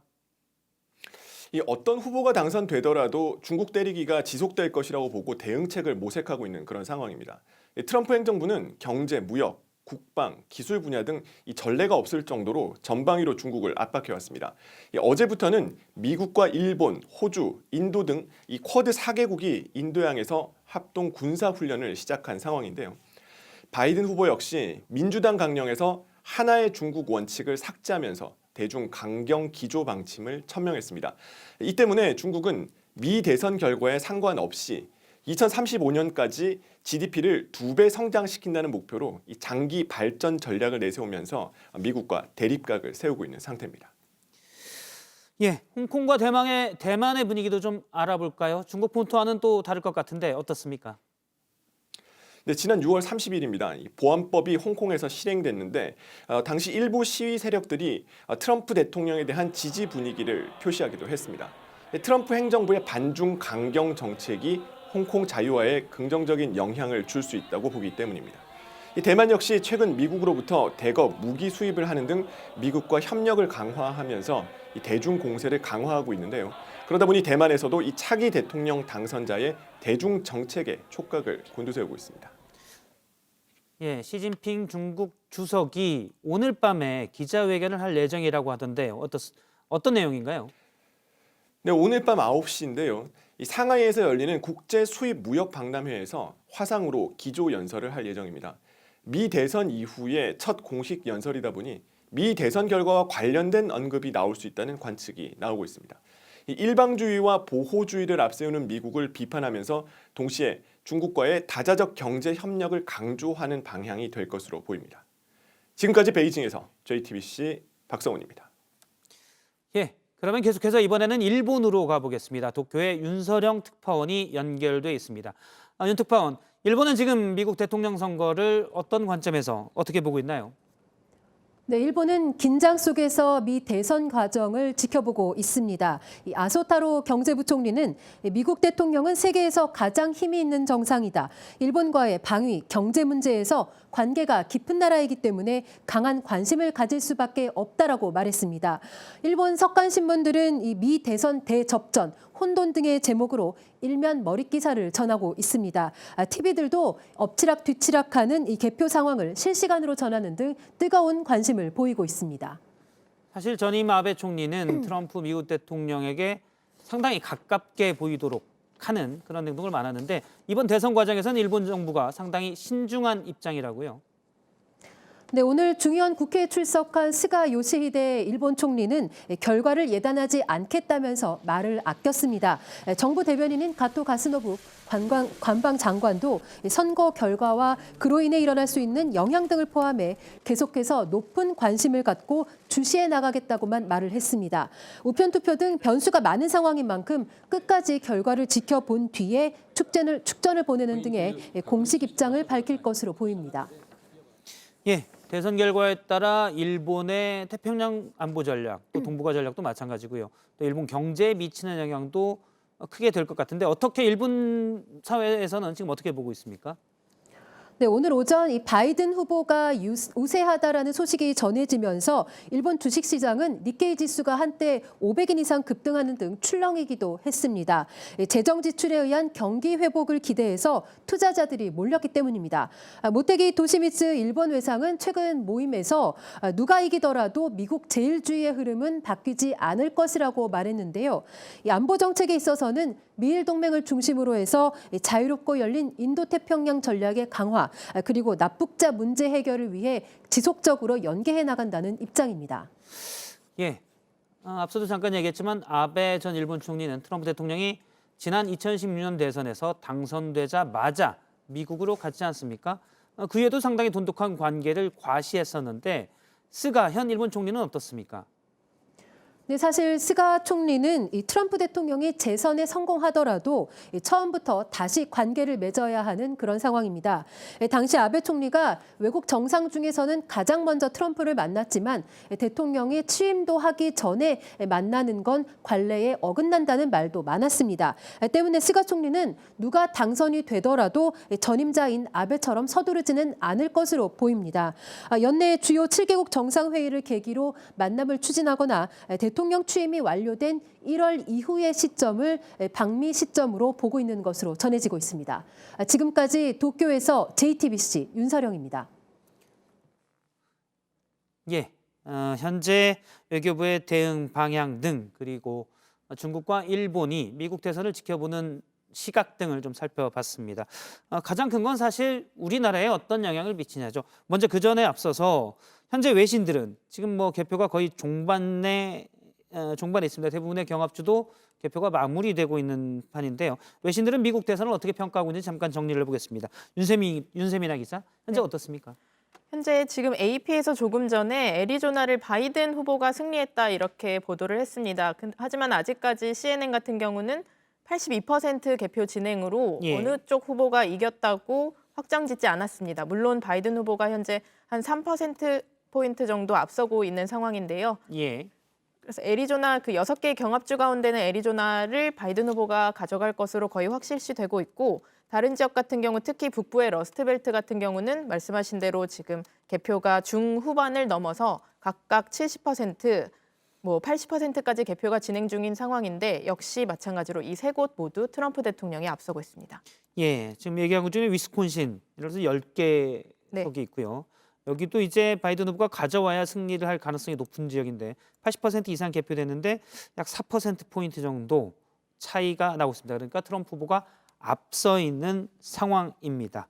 혹시 다른 소식들이 뭐 지금 예를 들어서 이번 대선 결과에 대해서 좀 일찌감치 점을 친다거나 그런 쪽은 없습니까? 아직까지 미국 외신들은 굉장히 조심스러운 반응을 보이고 있습니다. 물론 선거인단 숫자로만 보면 바이든 후보가 아직 확보한 더 큰 덩어리의 주들을 가져갔기 때문에 선거인단 수로는 조금 더 확보하고 있는 것으로 나오지만 그 수가 굉장히 적습니다. 한 7명 정도 선거인단 수에서 지금 차이가 나고 있고요. 아직 매직 넘버인 270명에 가기 위해서는 바이든 후보 측에서도 50명이 넘는 그런 선거인단을 추가로 확보해야 되기 때문에 미국 언론들도 쉽사리 어느 쪽으로 더 무게를 싣지는 못하고 있는 상황입니다. 예, 이른바 경합주들의 방향에 따라 달렸는데요. 앞서 이제 CNN에서 펜실베이니아 받고 지금은 미시간도 얘기를 하고 있고요. 그런데 지금 동시동역으로 CNN 내용을 좀 보도록 하겠습니다. 네, 보시다시피 지금 위에를 보십시오. 힐러리 클린턴 같은 경우에는요, 지금 2016년도에 51만 표를 가져갔습니다. 그래서 바락 오바마 같은 경우에는 그 전에 한 57만 표 정도를 가져갔죠. 지금 조 바이든은 24만 표를 확보하고 있습니다. 아직까지 개표되지 않은 표가 많기 때문에 개표가 다 완료되게 되면은 이 득표율은 득표 수가 바뀌게 되겠죠. 자, 오클랜드 카운티입니다. 디트로이트의 외곽 지역입니다. 민주당 텃밭으로 알려져 있습니다. 2016년도 표시를 보시면은 지금 클린턴이 여기서 확보를 하였고요. 그리고 또 바이든 같은 경우에는 지금 앞서고 있습니다. 85%의 개표율을 보이고 있습니다. 매컴 카운티 같은 경우는 2016년도에 트럼프가 이곳에서 역전을 하였습니다. 2012년에는 오바마가 이긴 곳이었죠. 자, 지금 개표율이 58%입니다. 남은 표가 뭐 공화당 쪽으로 기울 수도 있고 아니면 바이든 쪽으로 기울 수도 있겠지만 지금 개표를 기다리고 있는 상황입니다. 비슷한 이야기도 다른 곳에서 이루어지고 있는데요. 뭐 펜실베니아도 마찬가지입니다. 자, 그러면 위스콘신을 한번 보도록 하겠습니다. 위스콘신과 관련된 좀 내용이 유용할 수 있겠는데요. 제가 그리고 또 필이 이런 부분들을 설명을 먼저 드린 다음에 또 다른 분들께서 뭐 부재자 투표라든지 아니면 사전 투표라든지 관련해서 뭐 타이밍에 말씀해 주시겠지만 위스콘신과 관련해서 뉴스가 들어왔습니다. 지금 동부 시간으로 4시 정도가 되면요. 뭐 1시간 정도 후면요. 아마도 위스콘신에서 더 많은 그런 정보가 나올 것으로 생각이 됩니다. 자, 지금 현황은 어떠한가요? 네, 그래서 웨인 카운티라든지 아니면 필라델피아 같은 경우는 조금 다른데요. 자, 밀워키 카운티를 보도록 하겠습니다. 민주당 텃밭인데요. 힐러리 클린턴이 지금 한 28만 표로 이겼습니다. 지금 바이든 같은 경우에는 조금 이제 득표를 하는데 14만 표를 득표를 하였습니다. 2016년 힐러리를 보면요, 28만 표를 확보를 하였습니다. 그래서 2012년부터 계속해서 이제 민주당 텃밭인데요. 그런데 아직까지도 개표돼야 될 표가 많다는 것이죠. 자, 개표돼야 될 게 많다라고 말씀을 해주시는데요. 그러니까 이미 들어온 표들을 개표를 한다는 말씀하시는 것이죠. 네, 그렇습니다. 새로 투표를 해서 뭔가 개표를 한다는 것이 아니라 이미 이제 들어온 표들을 개표를 한다라는 것입니다. 그게 바로 votes are coming in이라는 뜻입니다. 모든 선거에서 그렇죠. 자, 지금 보시는 곳은 브라운 카운티라고 하는 곳입니다. 그린베이 지역인데요. 66%의 개표율을 보이고 있습니다. 공화당 텃밭이고요. 지금 트럼프가 16년도에 이제 50% 이상으로 이겼습니다. 지금 보시다시피 격차가 조금 크진 않는데요. 개표율은 66%를 보여주고 있습니다. 자, 저희가 코로나 대응이라든지 뭐 팬데믹이라든지 이런 것 때문에 이제 우편 투표가 많이 늘어나지 않았습니까? 그래서 지금 개표 현황을 저희가 다 예측을 할 수는 없습니다. 계속해서 개표 현황을 봐야 되는데요. 지금 현재 트럼프가 11만 8천 표 정도를 앞서고 있습니다. 위스콘신주에서요. 그리고 남아있는 그런 표들이 있습니다. 아직 개표가 끝나지 않았기 때문에 아직 답을 모른다라고 말씀드리고 싶고요. 네, 그래서 실질적으로 이제 저희가 예전에 잘했던 그런 주에서는 또 계속해서 이어나가든 잘하든지 아니면은 못했던 주에서는 역전해야 됩니다. 지금 이 애리조나 같은 경우에 아까 대통령도 말씀하셨지만 애리조나의 이제 바이든 확정을 발표했던 그런 매체에 대해서 좀 불만을 터뜨렸습니다. 지금 애리조나 주를 보고 있는데요. 그래서 다른 또 매체에서도 지금 애리조나에서 바이든이 승리할 것이다라고 예측을 하였는데요. 트럼프 대통령이 만족하지 않았죠. 그럼 불만을 표시했습니다. 아직 저희 CNN에서는 확정적인 결과를 발표하지 않았습니다. 저희는 조금 시간을 갖고 할 예정입니다. 자, 다양한 그 주와 관련해서 이제 말씀해 주시니까 조금 혼란스러운 것이 있습니다. 그런데 올해 아까 말씀을 드렸지만 투표율이 정말 최대 수치를 기록하고 있습니다. 지금 팬데믹 동안에 지금 선거가 진행이 되고 있죠. 실질적으로 저희가 투표를 직접 하러 가려고 하는 그런 사람들이 많지는 않은데 그럼에도 불구하고 또 투표소에 직접 가서 투표하는 그런 투표율도 높고요. 그다음 부재자 투표율도 높고요. 예, 미국 대선 도널드 트럼프 공화당 후보와 조 바이든 민주당 후보의 대결. 예, 여론조사보다는 좀 더 훨씬 많이 트럼프 후보가 앞서 있고 지금 개표는 종반을 향해 가고 있습니다. 하지만 경합주를 누가 가져가느냐에 따라서 결과가 달라질 수 있기 때문에 좀 더 지금 지켜봐야 된다. 외신들도 마찬가지고요. 지금 펜실베이니아나 몇 개 주들의 선거 결과가 아직 확정되지 않았습니다. 계속해서 뉴스 특보를 통해서 관련된 소식이 나올 때마다 전해드리고요. 지금 트럼프 후보가 좀 경합주에서 예상과 달리 앞서가고 있는데 그러면 어느 후보가 되느냐에 따라서 우리나라의 외교 정책, 특히 북미 관계 등 북미의 비핵화 문제가 남아있죠. 이런 부분들에 대해서 어떤 영향을 끼치는지 좀 알아보도록 하겠습니다. 교수님, 사실 제일 관심 있는 거는 큰 거는 뭐 지난 트럼프 미국 대통령이 싱가포르에서 한 번, 하노이에서 한 번, 김정은 북한 국무위원장을 만났잖아요. 그래서 북미 관계, 우리나라 외에도 남북 관계에도 중요한 영향을 끼치는 한 축이기 때문에요. 트럼프 대통령이 만약에 당선이 된다면 하노이 회담이 결렬된 뒤에 계속됐던 교착 상태였던 북미 관계가 다시 이어질 가능성이 있습니까? 예, 있습니다. 그러니까 트럼프 대통령의 집권 2기에서 가장 트럼프 대통령 입장에서 가장 중요한 아젠다는 노벨 평화상입니다. 예. 이미 그 사위 쿠슈너를 통해서 이번 대선에서도 중동 지역의 기존 질서를 흔드는 데 성공했어요. 예. 근데 그것은 노벨 평화상을 받기에는 부족하죠. 근데 만약 북미 간의 획기적인 자신이 원한 딜을 한다? 그렇다면 그것은 노벨 평화상에 근접할 수 있고요. 이 노벨 평화상은 단지 역사적 성취라는 측면에서만 중요한 게 아니라 4년 후에 트럼프가 이어지는 트럼프 스타일의 정치, 예. 대통령이 아닌 민간인 신분의 정치에 있어서도 굉장히 중요한 브랜드가 될 겁니다. 따라서 트럼프 대통령 입장에서는 노벨 평화상을 위해서 사위 쿠시너와 이방카를 전면 투입할 겁니다. 예. 다만 우리가 선거를 끝까지 봐야 되는 게 과연 상원을 누가 다수당이 되느냐. 예, 현재는 공화당이 다수당이죠. 예. 근데 거기도 우편 투표가 걸려 있으니까요. 예. 만에 하나 공화당 의회와 상원과 트럼프 대통령의 조합 그리고 예. 한반도 평화 노선을 가지고 있는 문재인 대통령. 그러면 상당 부분을 트럼프가 상당 부분 해볼 수 있는 여지가 있죠. 근데 만약 상원을 민주당이 장악을 한다. 예. 한다면 트럼프 대통령에게는 악몽이 시작될 겁니다.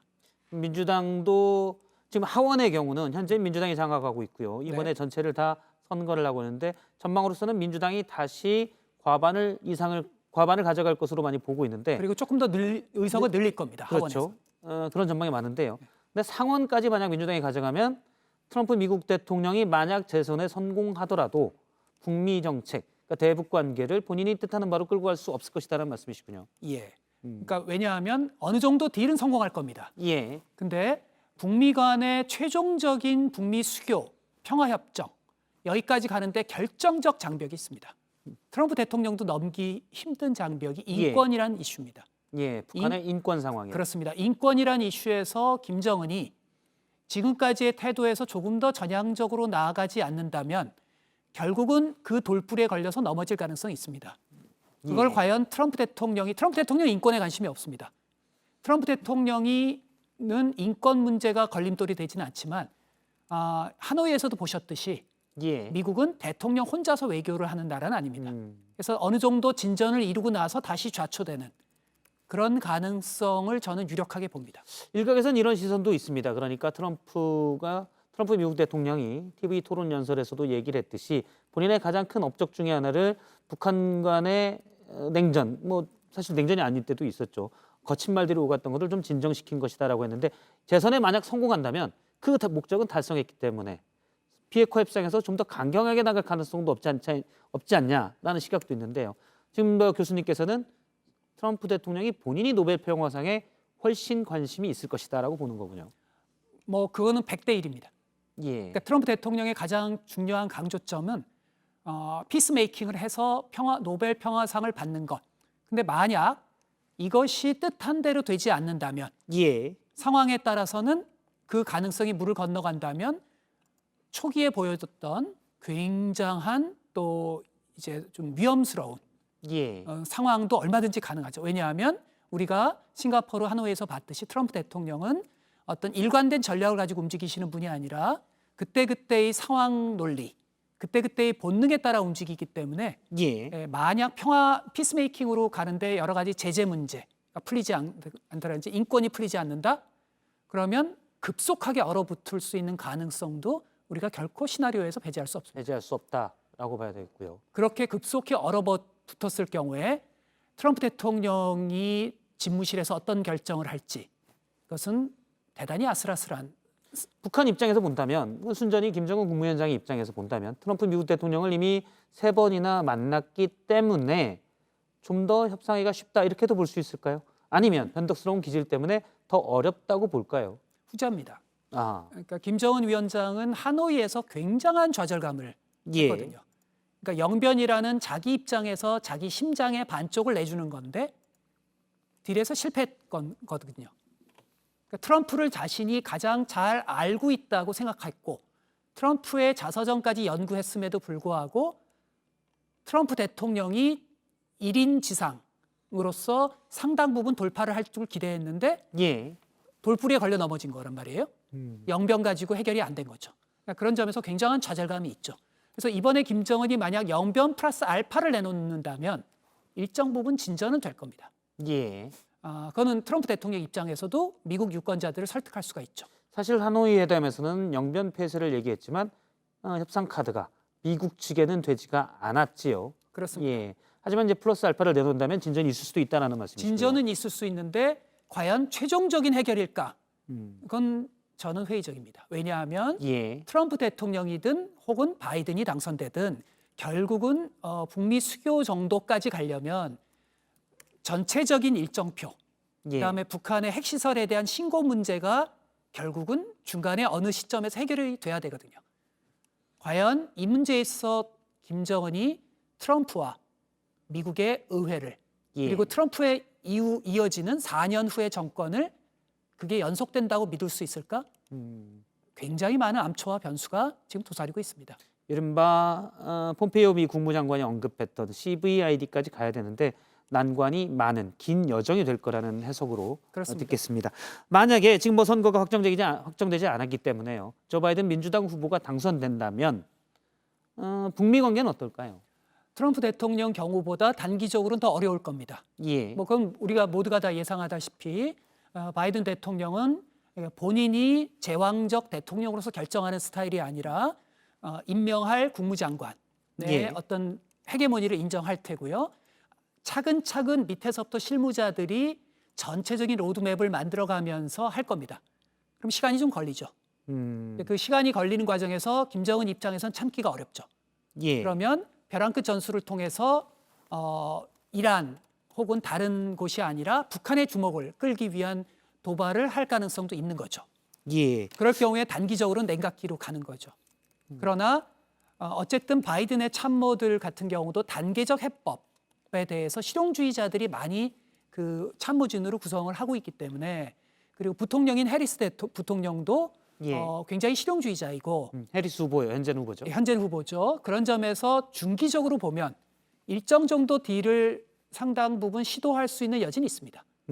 실제 바이든도 일정 정도 텔레비전 토론에서 그 여지를 열어놨고요.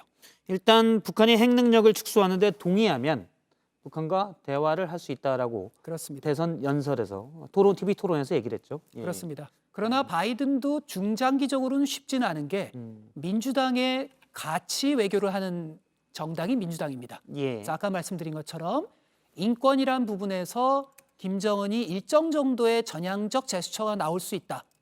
베트남이나 쿠바, 중국 정도는 아니라 하더라도 그의 10분의 1 정도라도 그러면 딜은 조금 더 진행됩니다. 근데 그렇지 않다면 그 단계에서 민주당 상원과 바이든 대통령이 당선되는 시나리오인 경우에 그 경우에 과연 끝까지 갈 수 있을까? 그것도 상당히 현재로 봐서는 조심스러운 생각입니다. 일단 북미 관계가 가장 중요하게 제가 먼저 여쭤본 거는 사실은 남북 간의 대화도 북미 관계가 어느 정도 풀려야 왜냐하면 유엔 제재가 현재 계속되고 있기 때문에요.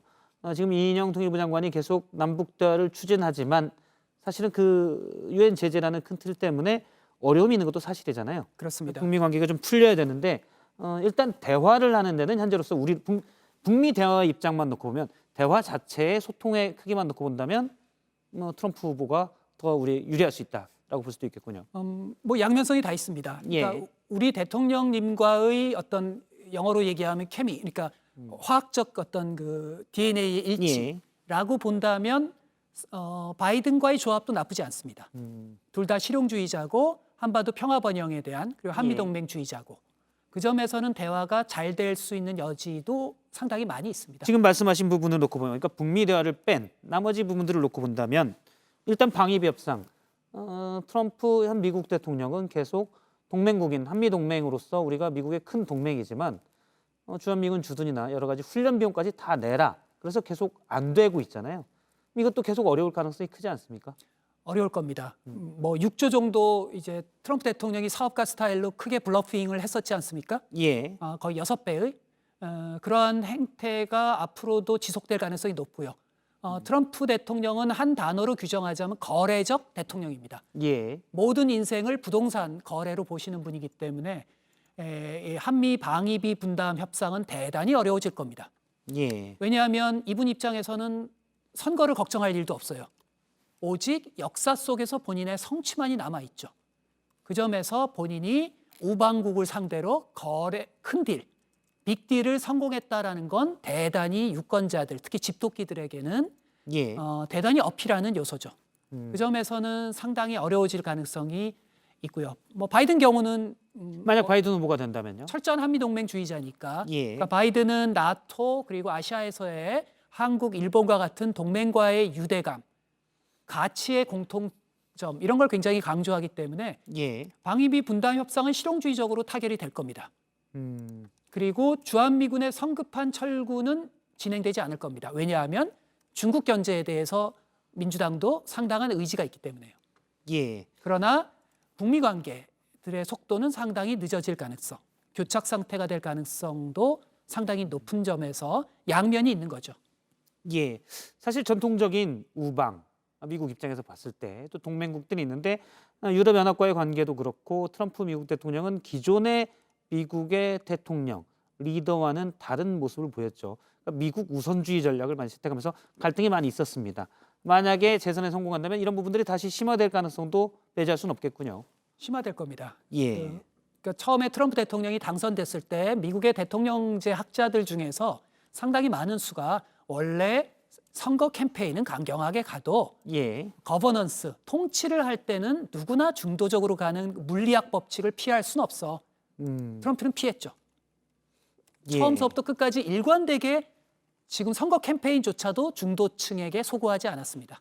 그리고 현재까지는 선전하고 있는 거죠. 그러면 역사 속에 본인의 업적을 성취하려고 한다 했을 때 중도에게 가야 될 아무런 이유가 없는 겁니다. 사실 2016년 대선에서도 첫 번째 임기를 나둘 때도 본인도 예상하지 못했지만 당선이 됐었죠. 네. 그러면 그때의 전략, 지지층만을 위한 전략이 지지층에게 직접적으로 소구하는 전략이 여전히 먹히고 있다라고 본인이 평가할 수 있겠습니다. 그렇습니다. 계속 성공하고 있으니까요. 예, 알겠습니다. 윤세민의 기자, 경제 쪽도 잠깐 살펴보도록 할까요? 잠시만요. 그 전에 지금 경합주들의 개표가 계속 나오고 있는데요. 예, 지금 펜실베이니아주 지금 70% 좀 넘게 개표됐는데 약 15%포인트 정도 차이가 있습니다. 사실 70% 넘게 개표 과정에서 저 정도 표 차이면 쉽지 않을 것이다라는 얘기가 많은데요. 하지만 앞서 CNN에서는 140만 표에 아직 봉투를 뜯지 않은 우편 투표가 있기 때문에 지켜봐야 된다. 그리고 민주당 지지자들이 우편 투표를 많이 한 것으로 알려졌다라는 얘기가 있었기 때문에 지금 그 부분에 대해서 민주당 측에서는 좀 전망을 기대를 좀 하고 있는 것으로 보입니다. 펜실베이니아는 20석의 선거인단이 있기 때문에 지난 2016년 대선과 비교해서 당시 클린턴 후보보다 38석을 더 가져가야 되는 바이든 후보 입장에서는 꼭 챙겨야 되는 주다라고 하는데 현재는 표 차이가 상당히 큰 차이가 나고 있습니다. 미시간주 역시 약 3%포인트 이상 차이가 나고 있는데요. 개표는 70% 중반으로 역시 가고 있습니다. 예, 미시간주 지금 나오고 있는군요. 52.9% 대 지금 애리조나주로 갔는데요. 46.8% 대 51.8%. 애리조나는 6개 경합주 중에 한 곳으로 꼽혔는데 5%포인트 정도 바이든 후보가 앞서 있습니다. 6개 경합주는 2016년 대선에서 모두 트럼프 후보가 가져갔었는데 이번에는 이 중에서 현재까지는 한 곳 애리조나주만 바이든 후보가 가져갈 가능성이 큰데요. 하지만 애리조나는 선거인단이 11석에 그쳐 애리조나를 만약 확보하더라도 2개 주 이상을 바이든 후보가 더 가져가야 승리를 좀 점칠 수가 있습니다. 지금 아이오와주도 나오고 있는데요. 6개 경합주에 좀 포함되지는 않았지만 관심이 많은 주였는데 7%포인트 정도 역시 트럼프 후보가 앞서 있는 상황입니다. 조지아주는 전통적으로 트럼프 후보가 앞서 있는 주인데 90% 이상의 개표가 됐습니다. 조지아주는 모두 16석의 선거인단이 있는데 원래 6개 경합주에 포함되지 않았지만 92%가 넘는 개표 중에 약 2%포인트 트럼프 후보가 앞서 있습니다. 여기도 이제 개표 진행 중인 상황을 놓고 본다면 트럼프 후보의 우세가 거의 확정적이라고 볼 수 있는데요. 미국 언론에서는 대도시인, 그러니까 민주당 지지층이 많은 애틀랜타의 개표가 좀 늦어지기 때문에 좀 더 지켜봐야 된다는 얘기도 나오고 있습니다. 지금 이 조지아주 개표 상황 관련해서 속보가 하나 나왔는데요. 그 주도인 애틀란타가 위치한 풀턴 카운티, 그러니까 인구가 한 100만 명이 넘는 그 조지아주에서 굉장히 인구가 큰 카운티인데 여기서 지금 개표 과정이 중단됐다고 합니다. 물론 개표가 지금 현재 상황으로도 90% 넘게 진행 중인 상황이어서 많이 진행이 됐는데 이 표 수가 많은 이 카운티에서 이제 현지 시간으로 4일 오전부터 다시 개표를 진행한다고 합니다. 아, 혹시 그 이유에 대해서도 지금 나오고 있습니까? 일부 보도에 따르면 그 개표소, 그러니까 투표소에서 뭐 수도 관련 문제가 발생해서 예. 그곳을 뭐 정비를 하고 또 이게 투표 그 관리원들을 집으로 돌려보낸 뒤 이곳을 정비하고 내일부터 뭐 다시 시작한다 이런 보도가 나오고 있습니다. 예, 앞서 92% 개표가 이루어지고 있고요. 트럼프 후보가 50.5%, 바이든 후보가 48.3%. 조지아주는 전통적으로 공화당 후보가 가져갔던 주인데 선거인단은 모두 16명이고요. 그런데 가장 인구가 많은 주도가 있는 애틀랜타가 포함된 카운티에 개표가 중단됐다는 인근의 수도 문제 때문에 중단됐다는 속보가 들어와 있습니다.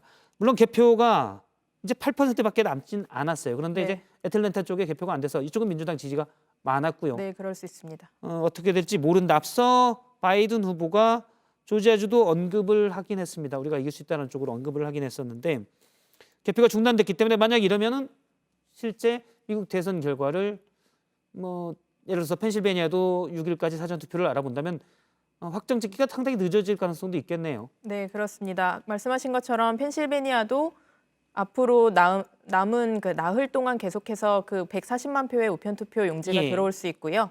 조지아주도 마찬가지로 지금 물론 뭐 8% 정도밖에 남지 않았지만 지금 중단을 했다가 내일 아침부터 다시 개표 작업을 시작하기 때문에 이런 그 확정적으로 이 조지아주의 16명의 선거인단을 양쪽에 어떤 후보가 가져갈지는 조금 더 지켜봐야 될 것 같습니다. 예, 물론 조지아주를 제외하고 6개 주, 현재는 뭐 애리조나 11주는 바이든 후보가 앞서가고 있지만 나머지 5개 주를 만약에 트럼프 후보가 확정적이다 하면 조지아주와 상관없이 개표가 늦어지더라도 트럼프 후보의 당선이 확정이 되는 거죠. 네. 하지만 펜실베니아가 좀 더 늦어지기 때문에 네, 그렇습니다.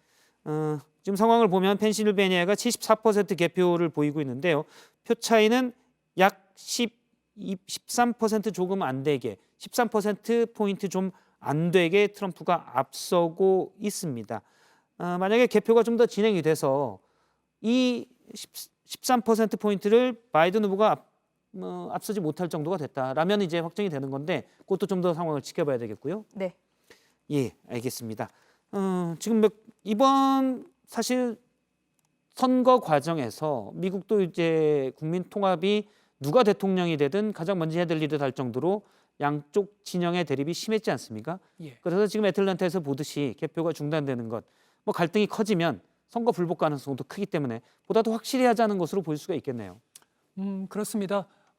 아까 트럼프 대통령의 백악관에서의 기자회견, 거기서 뜬금없이 트럼프 대통령이 그런 표현을 했어요. 대법원. 그러니까 지금은 트럼프 대통령이 이기고 있음에도 불구하고 연방 대법원을 언급했단 말이죠. 그래서 지금 CNN의 커멘테이터나 이런 사람들이 도대체 이게 언급이 무슨 의미지? 아직까지 머리를 극적극적거리고 있는 거거든요. 그러니까 제가 보기에는 트럼프 대통령이 이 말이 나오게 된 거는 결국 펜실베니아 문제입니다. 그러니까 어떻게든 펜실베니아에서 지금서부터 들어오는 투표들, 이것들은 법적인 분쟁으로 가서 펜실베니아를 바이든이 가져가지 못하게 하는 것. 이게 트럼프 대통령에게 남아있는 마지막 안전한 카드로 생각하는 것 같아요. 그래서 뜬금없이 갑자기 현재는 뭐 경합주를 애리조나 빼고 거의 가져가는 것으로 진행이 되고 있지만 펜실베니아에서도 68만 표 정도 표 차이가 나기 때문에 아직 개표가 74%, 물론 좀 남았지만 뭐 그냥 본다면 좀 어렵다라고 볼 수 있는데 확실하게 위해서 만약에 조 바이든 후보가 이겨도 확실하게 위해서 뭐 대법원 제소까지 얘기를 하는 거군요. 그렇습니다. 예. 그래서 트럼프 대통령은 지금으로 봐서는 전략에 있어서도 그렇고 프레임이 굉장히 유리하게 계속 진행이 되네요. 예. 알겠습니다. 지난 2016년에서는 약 1시간 전에 미국 대선의 당선자가 도널드 트럼프 대통령으로 확정이 됐었는데요. 4년 전에는. 지금은 경합주 중에 일부가 경합주는 아니었는데 조지아주의 개표가 중단되기도 하고 당선자 확정은 조금 더 늦어질 것으로 보입니다. 현재 경합주들 6개 주 중에서 5개 주에서 트럼프 공화당 후보가 앞서 있는데 위스콘신과 미시간 현재 뭐 70에서 80% 정도 포인트, 70에서 80% 정도 개표가 되고 있는데 포인트 차이는 득표율 차이는 4~5% 포인트 정도 차이가 좀 나고 있습니다.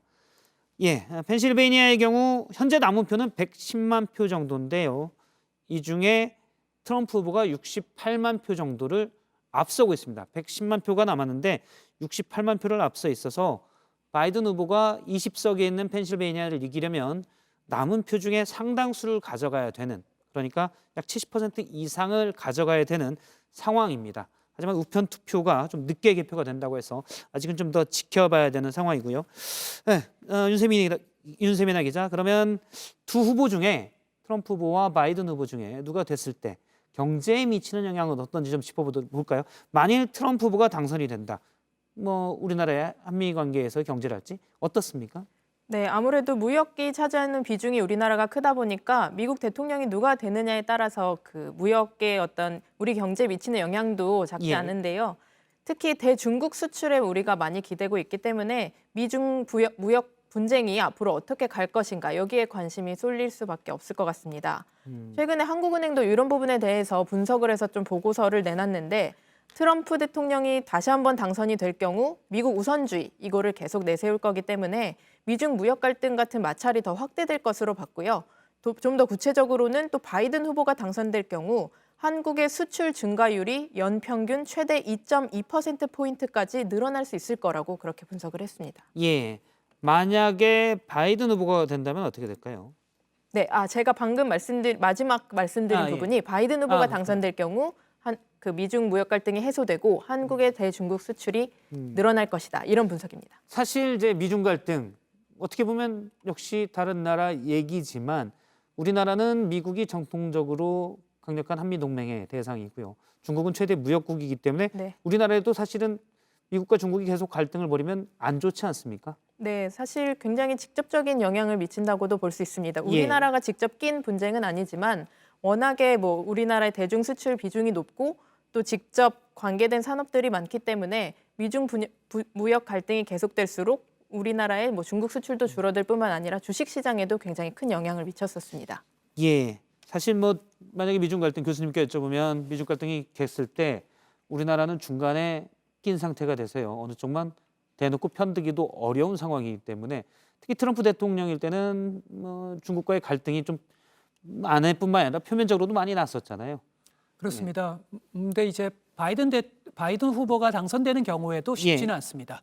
왜냐하면 트럼프 대통령은 최소한 미중 사이에서 가치라는 부분을 가지고 우리에게 선택지를 제시하지는 않습니다. 예. 트럼프 대통령은 거래적 대통령 유형이니까. 뭐가 이익이냐에 따라서. 그렇습니다. 그런 점에서 우리가 이제 움직일 수 있는 또 다른 공간이 있는 거죠. 예를 들어서 트럼프 대통령의 어떤 이익과 요구에 부응하면서 예. 미국 내에 어떤 그 공장을 설치한다든지 뭐 이런 식으로 해결할 수 있는데, 바이든의 경우는 현재 민주당 분위기가 가치 외교, 이 기치를 높이 내걸고 있기 때문에 예. 너희는 우리와 함께 소위 말하는 자유주의적 가치, 시장 개방이라든지 투명성, 국제 질서의 규칙, 이런 부분을 같이 하는가 아닌가라는 예. 부분에서 어떤 선택을 요구하기 때문에 그럴 경우는 우리가 모호함을 유지하기가 대단히 어렵죠. 그러니까 가치의 문제는 어떤 그 돈을 예를 들어서 방위비를 1조 할 거냐 2조 할 거냐의 문제가 아니라 예.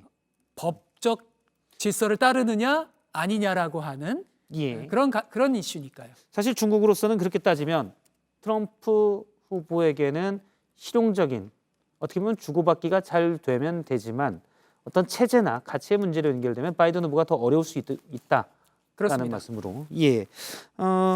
그런데 예를 들어서 이런 상황도 볼 수 있지 않겠습니까? 앞서 이제 트럼프 후보가 계속 미국에서 높은 지지를, 그러니까 지지층에게 높은 지지를 받았던 건 계속 중국 때리기가 먹혔던 측면도 있거든요. 네. 그래서 이미 재선에 만약에 성공한다면 그런 부분들을 자신 어떤 업적을 위해서 좀 더 과시할 수 있을 가능성. 제가 보기에도 더 강경하게 갈 가능성이 좀 더 완화할 가능성보다는 뭐 7대3으로도 높을 것 같아요.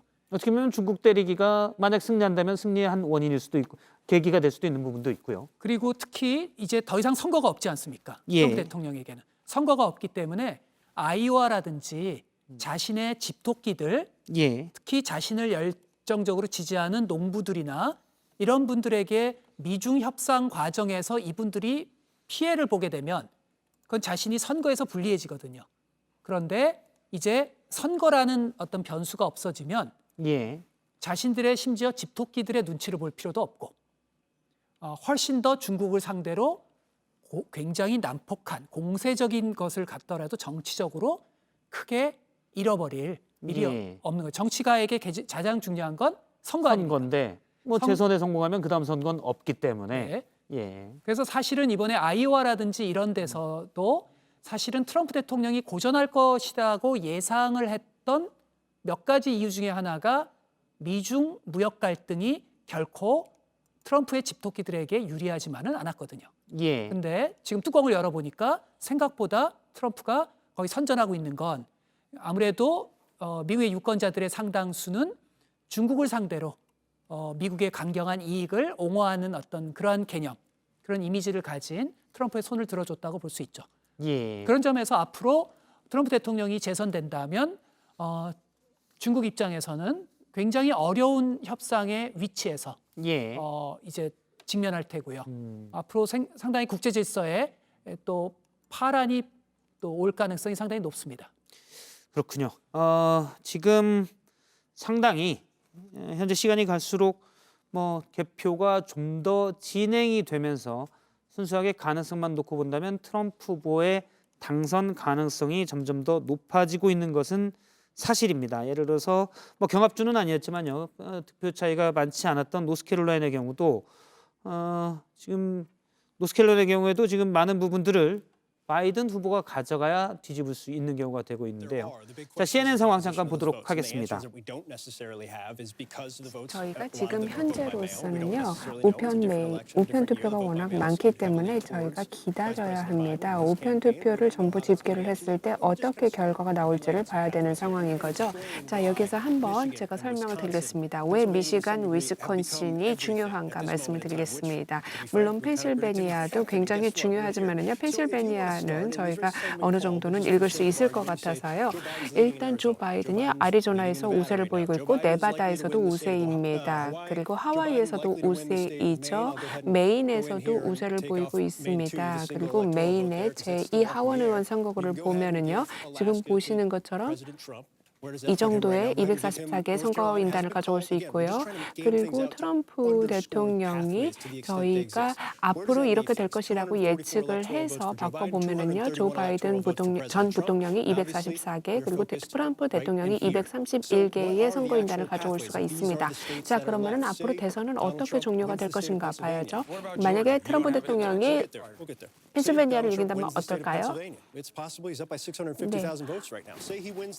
아마 65만 표 정도까지 이제 더 보면은 알 수 있을 것 같은데요. 트럼프 대통령 입장에서는 펜실베니아를 가져간다고 하더라도 아직 270표를 못 갖게 됩니다. 그런데 미시간하고 조지아를 가져간다면 어떻게 될까요? 조지아는 아직까지는 몇 시간 더 기다려야 최종 투표 결과가 나올 것 같기는 한데요. 여기서 제가 말씀드릴 수 있는 것은 지금 이 4개 주가 남아 있거든요. 이 4개 주가 핵심적이라는 것이죠. 만약에 바이든 후보가 미시건하고 조지아를 가져가면은요, 그러면 276개를 얻어가서 당선이 되게 됩니다. 그래서 지금 이 4개 주가 어떻게 선거 결과가 조합이 되느냐가 굉장히 중요합니다. 그래서 향후 대선의 그 결과가 나올 때까지 트럼프 대통령이냐 바이든 후보냐를 결정을 할 수가 없는 상황인 거죠. 위스콘신 볼까요? 위스콘신 같은 경우에는요, 저희가 금방 이 결과를 알 수 있을 것 같은데요. 지금 트럼프 대통령이 약 50.9%로 이기고 있고요. 밀워키 카운티 한번 보겠습니다. 밀워키 이 자체는요, 지금 48%밖에 집계가 되지를 않았습니다. 지금 약 50%, 그러니까 반 정도 개표가 됐다라고 보게 되면은요, 아직까지 27만 표 정도가 개표가 안 됐다라는 얘기죠. 이 27만 표의 방향이 어디로 갈 것이냐, 이것이 지금 굉장히 중요합니다. 물론 밀워키 같은 경우는요, 사실 민주당 쪽이라고 보고는 있지만은 저희가 우편 투표를 아직 보지 않았기 때문에 이 우편 투표로 들어오는 표가 얼마나 많이 민주당 쪽으로 갈 것이냐, 이것이 관건이 될 것 같습니다. 네. 아직은 모르죠. 지금 저는 제가 알 수 있는 것만 가지고 말씀을 드리는 겁니다. 아까 상황실에서도 잠깐 이야기를 했었는데요. 지금 등록 유권자 수의 투표의 비율이 어떻게 나왔다라고 얘기를 하셨던 것 같거든요. 밀워키 주에서, 밀워키 카운티에서 어떤 결과가 나타날지 저희가 좀 봐야 될 것 같습니다. 정보가 들어오는 대로 공유를 하겠습니다. 예, CNN을 잠시 봤는데요. 펜실베니아나 미시간, 위스콘신, 조지아주의 결과가 중요하고요. 펜실베니아를 가져간다는 걸 전제로 했을 때 나머지를 또 바이든 후보가 가져가야 이길 수가 있죠. 잠깐 윤세민 기자가 정리를 해주시죠. 네, 지금 개표 진행 상황으로 펜실베니아에서 20명의 선거인단이 걸려 있는데요. 여기를 바이든 후보가 가져가야 지금 뒤지고 있는 이 상황을 좀 뒤집을 수 있고요. 예. 애리조나는 이미 그 바이든 후보가 11석을 가져간 것으로 분류가 되고 있기 때문에 지금 남은 조지아주와 그리고 위스콘신, 미시간의 결과가 중요할 것으로 보입니다. 예, 남은 조지아주, 위스콘신, 미시간 이렇게 얘기가 됐는데요. 위스콘신의 지금 표 차이는 11만 표 차 정도 됩니다. 남은 표가 48만 표 정도인데 그러니까 이 중에 30만 표 정도를 바이든 후보가 가져가야 위스콘신의 선거인단을 가져올 수가 있습니다. 개표가 어느 정도 다 진행이 됐기 때문에 펜실베니아도 그렇고요. 대략적으로 보면 지금 남은 앞서 CNN에서 언급한 4개 주 가운데 대부분을 70% 남은 표의 70% 정도를 바이든 후보가 가져가야 승리를 할 수 있는 주들이 나온다. 이렇게 볼 수가 있겠습니다. 지금 개표가 종반으로 가고 있는데요. 계속해서 다음 상황들은 이어지는 특집 정치부에서 계속 전하도록 하겠습니다. 지금까지 특집 3부, 특보 3부 전해드렸습니다. 시청해주신 여러분 고맙습니다.